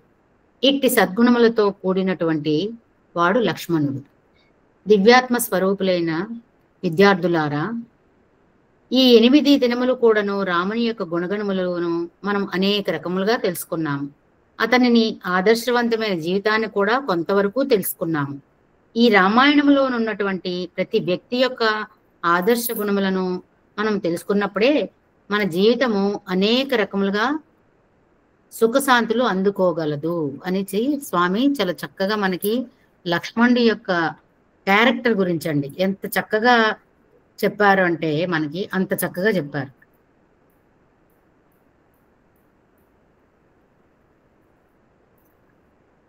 ఓం శ్రీ సాయిరామ్. కాలాతీతం అయిందా అండి? కాలేదులేమ్మా, అయిపోయింది, మీ టైం అయింది, అయిపోయింది. Okay uncle, Sairam. దీన్ని బట్టి మనకి ఏమైపోయిందంటే రామాయణం యొక్క అంతరార్థం బాగా తెలుసుకున్నామండి. అన్నదమ్ములు అంటే ఎలా ఉండాలి అనేది సఖ్యత విషయంలోని వాటిలోని మనకి ఈ ఆత్మారామంలోని చాలా చక్కగా మనకి వివరించారు. ఇంత మంచి సద్గ్రంథాన్ని పాఠనం చేసే అవకాశం మళ్ళీ నాకు ఇచ్చినందుకు అందరు అంకుల్కి, కోటేశ్వర అంకుల్కి, పద్మభయన్ గారు, పాత్సాద్ గారు అందరికీ పేరు పేరున ధన్యవాదాలు తెలుపుకుంటూ ఓం శ్రీ సాయిరామ్. ఇప్పుడు రామాయణంలో స్వామి ఆల్రెడీ అంటే నాట్ ఓన్లీ రామచరిత్ర, ఈ Swami want to explain all the characters already start అయ్యాడు అనమాట. ఇప్పుడు మనకు లక్ష్మణుడు గురించి ఈ యొక్క అధ్యాయంలో నేరేట్ చేయడం జరిగింది. మనకు రాబోయే సత్సంగాల్లో Swami will explain each and every character, important character in the Ramayana.